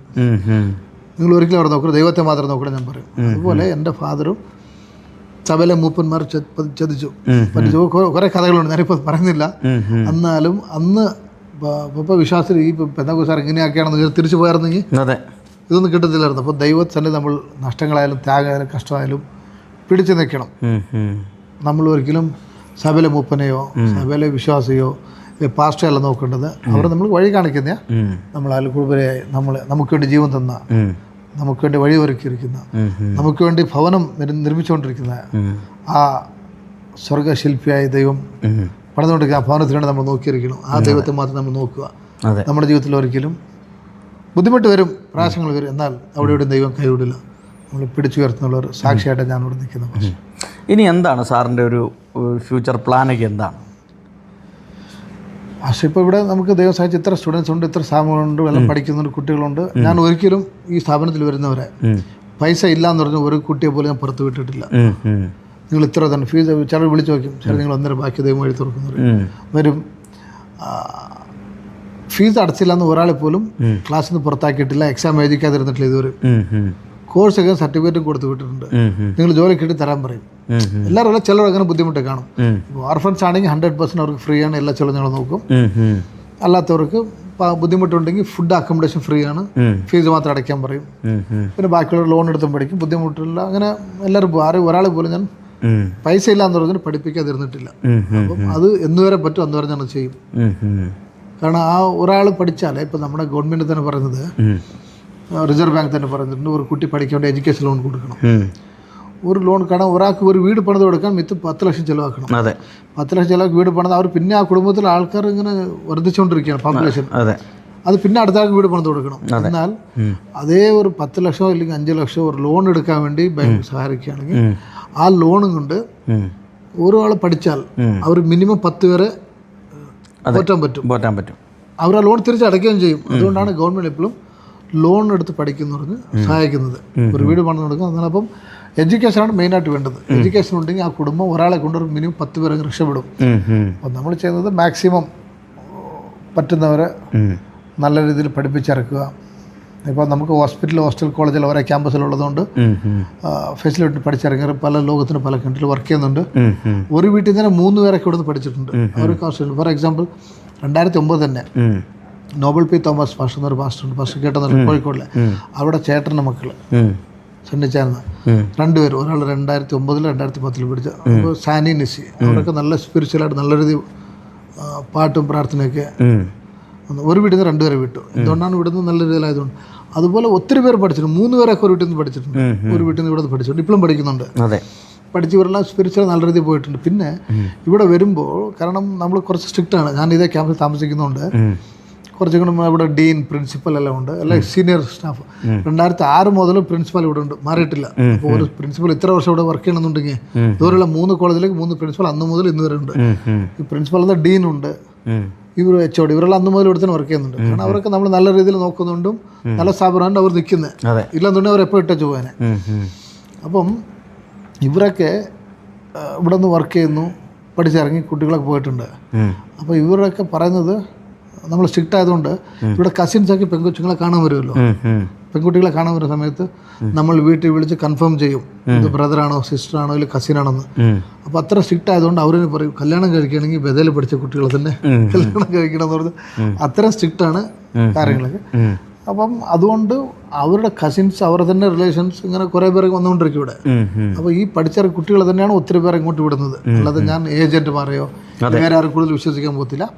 നമ്മൾ നല്ല ക്വാളിറ്റി എഡ്യൂക്കേഷൻ കൊടുത്തു. ഇപ്പോൾ ആണെങ്കിൽ നമ്മൾ വീക്ക്ലി 6 days നോൺ വെജ് കൊടുക്കുന്നു. അപ്പോൾ ഫുഡിൻ്റെ കാര്യത്തിൽ കോംപ്രമൈസ് ഇല്ല. എല്ലാത്തിനും സെപ്പറേറ്റ് ഡീൻ പ്രിൻസിപ്പൽ HODs ഉണ്ട്. ഹോസ്പിറ്റലായ പോലും ഇപ്പം കോളേജിൽ എങ്ങനെ ഫീസ് മാത്രം അടയ്ക്കുക, ഫുഡ് അക്കോമഡേഷൻ ഫ്രീ. ഹോസ്പിറ്റൽ അങ്ങനെ തന്നെയാണ്. മെഡിസിൻ ലാബ് മാത്രം അടച്ചാൽ മതി. Doctor charge, nurse charge, ward charge എല്ലാം ഫ്രീ ആക്കിയിട്ടുണ്ട് ഞാൻ. കാരണം നമുക്ക് എക്സ്പെർട്ട് ബാംഗ്ലൂരിൽ നല്ല നല്ല ഭാഷക്കാരൻ, ബാംഗ്ലൂരിൽ നല്ല നല്ല ഹോസ്പിറ്റൽസ് ഉണ്ട്. അത് എല്ലാ ഹോസ്പിറ്റലിൽ ബെസ്റ്റ് ഡോക്ടേഴ്സിനെ ഞാൻ സെലക്ട് ചെയ്തിട്ടുണ്ട്. അവർ ഇവിടെ രാവിലെ ആണെങ്കിൽ ഉച്ചയ്ക്ക് അവിടെ ഉണ്ടാവും, അവിടെ ഉച്ചയ്ക്കാണെങ്കിൽ ഇവിടെ രാവിലെ വരും. അങ്ങനെ അങ്ങോട്ടും ഇങ്ങോട്ടും മാറി വർക്ക് ചെയ്യുന്നുണ്ട്. അപ്പം നല്ല നല്ല ടീമാണ് നമ്മുടെ ICU ആയാലും OT ഒക്കെ ലാമിനാർ എയർ ഫ്ലോ ഓട്ടുന്നുണ്ട്. അത് ഹൈ സ്റ്റാൻഡേർഡിലൊക്കെയാണ്. ഒരു 0% ഇൻഫെക്ഷനാണ്. വേറെ ഹോസ്പിറ്റലിലൊക്കെ സർജറി ചെയ്തിട്ട് ഇൻഫെക്ഷനായി വരുന്നവർ നമ്മളിവിടെ ഇടയ്ക്ക് എടുക്കുന്നുണ്ട്. ഹൈ റിസ്ക് കേസസ് ഒക്കെ എടുക്കുന്നുണ്ട്. വേറെ അടുത്ത് പറ്റാത്ത കേസ് നമ്മൾ എടുക്കുന്നുണ്ട്. കാരണം അത്ര എക്സ്പെർട്ട് ഡോക്ടേഴ്സ് ബാംഗ്ലൂരിലെ നല്ല നല്ല ഡോക്ടേഴ്സിനെ എടുത്തിട്ടുണ്ട്. അപ്പോൾ അവരെല്ലാം വന്ന് സർജറി ഒക്കെ ചെയ്യും. ഓക്കെ. അപ്പോൾ ഭാഷ പറഞ്ഞു, അതിനൊക്കെ ഞാൻ പറഞ്ഞില്ല ഫ്യൂച്ചർ പ്ലാൻ എന്തുവാണ്. അപ്പോൾ ഞാൻ എപ്പോഴും പറഞ്ഞ പോലെ മറ്റുള്ളവരെ സഹായിക്കുക, അതിൽ ബൈബിൾ തന്നെ പറഞ്ഞേക്കുന്നത്. ഇപ്പോൾ ഇവിടെ പലരും, ഞാൻ ഇവിടെ ആയതുകൊണ്ട് പലരും എന്നോട് ചോദിക്കും, നിങ്ങൾ അത് ചെയ്യുന്നില്ല ഇങ്ങനെ ചെയ്യുന്നില്ല എന്ന് പറയും. അത് മറ്റേ വിഗ്രഹാരാധനയൊക്കെ. അപ്പോൾ അതിനകത്ത് ഞാൻ നോക്കുമ്പോൾ ഒരു ബസവണ്ണൻ എന്ന ഒരാളുണ്ട് കർണാടകയിൽ. പുള്ളിയാണെങ്കിൽ ബൈബിളിൽ യേശു പറഞ്ഞ പോലെ പല കാര്യങ്ങളും ചെയ്യും. അതിനകത്ത് പുള്ളി പറഞ്ഞിട്ടുണ്ട്, നിങ്ങൾ എന്തുവാ മരം ചുറ്റരുത്, വിഗ്രഹം നമസ്കരിക്കുക, അങ്ങനെ കുറേ കാര്യം പുള്ളിയും പറഞ്ഞിട്ടുണ്ട്. ഞാൻ പറയാം നമ്മുടെ ബൈബിൾ യേശു തന്നെ പറഞ്ഞേക്കുന്നത്, നിങ്ങളുടെ ഗുരു ഇതാണ്ട് ഇന്നാളെ തന്നെ പറഞ്ഞേക്കുന്നത് ബസവണ്ണ. അപ്പോൾ ഞാൻ അത് ഫോളോ ചെയ്യും. അതുകൊണ്ട് ഞാൻ ഒരു കാരണവശാലും വിഗ്രഹാരാധനയ്ക്കില്ല. നിങ്ങൾ ഒരാൾക്ക് പഠിക്കാൻ പറ്റുന്നില്ല, കൊണ്ട് ഞാൻ ഫ്രീ ആയിട്ട് പഠിപ്പിക്കാം. പേഷ്യൻ്റ് കൊണ്ട് ഞാൻ ഫ്രീ ട്രീറ്റ്മെൻറ്റ് ചെയ്യാം. ബട്ട് ഇന്ന കാര്യത്തിൽ ഞാൻ പൈസ തരത്തില്ല. അവർ അതിനുവേണ്ടി ചോദിക്കും. അപ്പം നമ്മുടെ പൈസ അങ്ങനെ ആവശ്യത്തില്ലാത്ത പൈസ കൊടുക്കരുത്, നല്ല കാര്യത്തിന് കൊടുക്കാം. സാമൂഹ്യ പ്രവർത്തനം ഞാൻ തരും. ഇല്ല കർണാടകത്തിന് എന്തെങ്കിലും ഒരു സപ്പോർട്ടിന് വേണ്ടി ശരിക്കും ഞാൻ പറയും. ഇല്ലെങ്കിൽ കല്യാണം പ്രായം കഴിഞ്ഞിട്ട് കല്യാണം കഴിക്കാതെ കുറേ പേരുണ്ട്, പൈസയ്ക്ക് ബുദ്ധിമുട്ടായതുകൊണ്ട്, സാമ്പത്തിക ബുദ്ധിമുട്ടായതുകൊണ്ടാണ് അവരിതെല്ലാം ചെയ്യാൻ നിൽക്കുന്നത്. അങ്ങനെ കൊണ്ടുപോവാ. ഞങ്ങളുടെ ഓഡിറ്റോറിയം ഉണ്ട്, ഓഡിറ്റോറിയം ഫ്രീ ആയിട്ട് വിട്ടു കൊടുത്തിട്ടുണ്ട്. അവർക്ക് അത്രയും പേർ വന്നാൽ ഫ്രീ ഫുഡ് ഞാനിവിടെ ചെയ്ത് കൊടുത്തിട്ടുണ്ട്. നിങ്ങളുടെ കാര്യങ്ങൾ ചെയ്തു കൊടുക്കും. അപ്പം നമ്മൾ ചെയ്യുന്നത് അതിനകത്ത് ഒരു എന്തുവാ ഒരു റിസൾട്ട് കാണണം, അതിനൊരു യൂസ് ആവണം. അല്ലാതെ വെറുതെ എന്തിനോ കൊണ്ടുപോയി കൊടുത്ത് വിഗ്രഹാരാധന ചെയ്ത്. അപ്പം ഞാൻ അതിന് കർശനമായിട്ട് പറയും, വിഗ്രഹാരാധന ചെയ്യുന്നത് ബൈബിളിൽ അതിന് ചെയ്യത്തില്ല. ഞാൻ മാത്രമല്ല നിങ്ങളുടെ പറഞ്ഞിട്ടുണ്ട്. അങ്ങനെ പറയുമ്പോൾ അവർക്കും അപ്പോൾ മനസ്സിലാവും കാര്യങ്ങളൊക്കെ. അങ്ങനെ ഉണ്ട്. അപ്പം ഫ്യൂച്ചറിൽ എൻ്റെ ഒരു ആഗ്രഹം ഇതുപോലുള്ള ജീവകാരുണ്യ പ്രവർത്തനം ചെയ്യണം. അവസാനമായിട്ട് ഇപ്പം നമ്മുടെ തന്നെ കർണാടകയിൽ തന്നെ നമ്മുടെ ഒരു ആഗ്രഹമാണ് പ്രാർത്ഥിച്ചുകൊണ്ടിരിക്കുന്നത്, ക്രിസ്ത്യാനികൾക്ക് വേണ്ടി വലിയൊരു കൺവെൻഷൻ സെൻ്റർ ഇല്ല. പ്രൊട്ടസ്റ്റന്റിന് മറ്റുള്ളവർക്കുണ്ട്, മറ്റെല്ലാവർക്കും ഉണ്ട്. നമ്മുടെ പ്രൊട്ടസ്റ്റന്റിന് വലിയ വലിയ ഓഡിറ്റോറിയം ഇല്ല. ഒരു 5000 പേര് കൂടിയിരിക്കുന്നതും 10,000 പേര് ഒരു ഓഡിറ്റോറിയം ഇല്ല. ഒരു കൺവെൻഷൻ നടത്താൻ വേണ്ടി അവർക്കൊരു ഹെഡ് ക്വാർട്ടേഴ്സ് ഇല്ല. അപ്പം അങ്ങനെ ഉള്ളവർക്ക് വേണ്ടി ഒരു സംരംഭമാവണം. എല്ലാവരും ചേർന്ന് അവർക്ക് ഒരു ഗ്രൗണ്ട് ഉണ്ടാവണം. ഒരു മിനിമം ഒരു 10 ഏക്കർ ഗ്രൗണ്ട്, അതിനകത്ത് പാർക്കിംഗ് ഉണ്ടാവണം, വലിയൊരു ഓഡിറ്റോറിയം കാണണം. അപ്പം ഞാൻ വേറെ ഒരു സ്ഥലം കൂടെ അഗ്രിമെൻ്റ് ചെയ്തിട്ടുണ്ട്, ഒരു 80 ഏക്കറുണ്ട്. അപ്പം അതിനകത്ത് ഇതിനൊരു സംവിധാനം ചെയ്യാന്ന് വെച്ചു. ഒരു മിനിമം ഒരു 10 ഏക്കർ ഇതിനുവേണ്ടി മാറ്റി വെക്കുക. അപ്പം അത് ഗ്രൗണ്ട് ഉണ്ടാവും, ഇങ്ങനെയുള്ള കാര്യങ്ങൾ ഉപയോഗിക്കുക, കൺവെൻഷനോട് ഉപയോഗിക്കുക.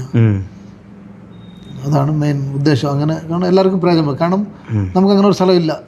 എത്ര പേർ നമ്മുടെ മന്ത്രിമാർ വന്നിട്ടുണ്ട്, നമ്മുടെ ക്രിസ്ത്യാനികളിൽ തന്നെ വന്നിട്ടുണ്ട് മന്ത്രിമാരായിട്ട്.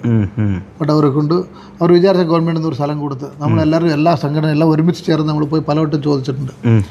ഗവൺമെൻറ്റിന് ഒരു സ്ഥലം തരുവാണെങ്കിൽ ഒരു ഓഡിറ്റോറിയം പണിതുക, ഒരു കൺവെൻഷൻ സെൻറ്റർ പണിതാൻ പറഞ്ഞ് അവർ ചെയ്തിട്ടില്ല. അവർ ഇപ്പോൾ മനസ്സ് വിചാരിച്ചാൽ ഇപ്പോൾ നമ്മുടെ ക്രിസ്ത്യൻസ് ഉണ്ട് മന്ത്രിമാർ കർണാടകയിൽ, ബട്ട് അവർ ചെയ്യാൻ പറ്റുന്നില്ല, ചെയ്തിട്ടില്ല, അവർ മനസ്സ് വയ്ക്കുന്നില്ല. അപ്പോൾ എൻ്റെ ഒരു ആഗ്രഹമാണ്, കാരണം നമ്മൾ ജീവിക്കും, ഇവിടുന്ന് പോകുമ്പോൾ നല്ല കാര്യങ്ങൾ ചെയ്തിട്ട് പോകണം. നാളെ പറയും ഇന്നാളെ ഇന്ന കാര്യം ചെയ്തെന്ന് പറയണം. അപ്പോൾ എൻ്റെ ഒരു ആഗ്രഹമാണ് കർണാടകയിലുള്ള എല്ലാ ഇപ്പോൾ IPC, AG, ചർച്ച ബോർഡ്, ഷാറോ, TPM അങ്ങനെ പലതുണ്ടല്ലോ ദിവസം ഘടന. ഇവർക്ക് ആർക്കും ഒരു 10,000 പേര് ഇരുന്ന് ആരാധിക്കാൻ പറ്റുന്ന ഒരു ഓഡിറ്റോറിയോ കൺവെൻഷൻ സെൻ്ററോ അങ്ങനെ ഇല്ല. അപ്പം ഞാൻ എൻ്റെ ഒരാഗ്രഹം പ്രാർത്ഥിച്ചുകൊണ്ടിരിക്കുക. അപ്പോൾ ഞാൻ അതിന് ഓൾറെഡി സ്ഥലത്തിന് പേയ്മെൻറ്റ് ടോക്കൺ അഡ്രസ് കൊടുത്തിട്ടുണ്ട്, 2 ഇടത്ത് കൊടുത്തിട്ടുണ്ട്. അപ്പോൾ 2-ൽ ഏതിലൊന്ന് ശരിയാകുമ്പോൾ അതിൽ ഇതാണ് എൻ്റെ ഒരാഗ്രഹം, മൾട്ടിപർപ്പസായിട്ട് ഉപയോഗിക്കാം. അപ്പം ഫ്യൂച്ചർ പ്രയോജനപ്പെടണം. ഓക്കെ, സാറിൻ്റെ ഈ ഇത്രയും നാളത്തെ ജീവിതവുമായി ബന്ധപ്പെട്ട് ഈ കേൾക്കുന്ന പൊതുജനങ്ങളോട് എന്താണ് ഒരു സന്ദേശം പറയാനായിട്ടുള്ളത്? എനിക്ക് പറയാനുള്ളത്,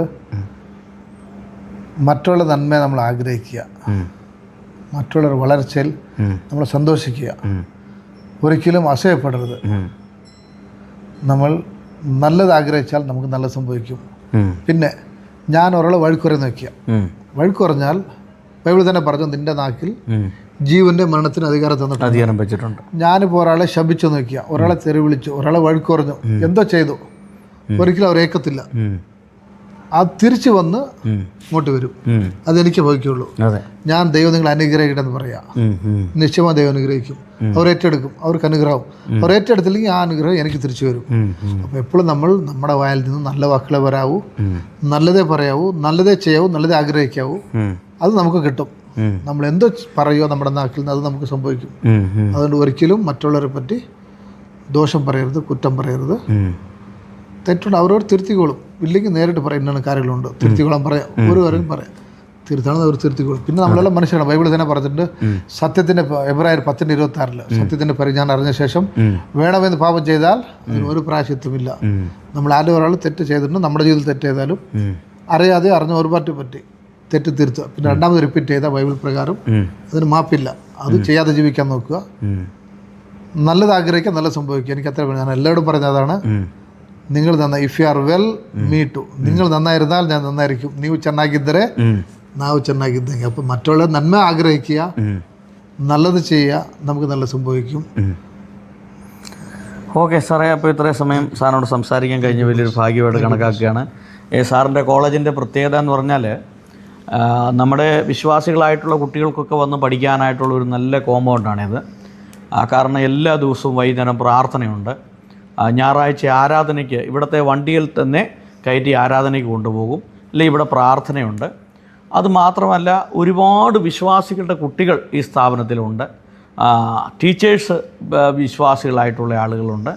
അങ്ങനെ എല്ലാ രീതിയിലും ഈ ബാംഗ്ലൂരിൻ്റെ ഹൃദയഭാഗത്ത് സ്ഥിതി ചെയ്യുന്ന ഒരു സ്ഥാപനമാണ് ബദേൽ മെഡിക്കൽ മിഷൻ ഹോസ്പിറ്റലും അതുപോലെ നേഴ്സിംഗ് കോളേജും.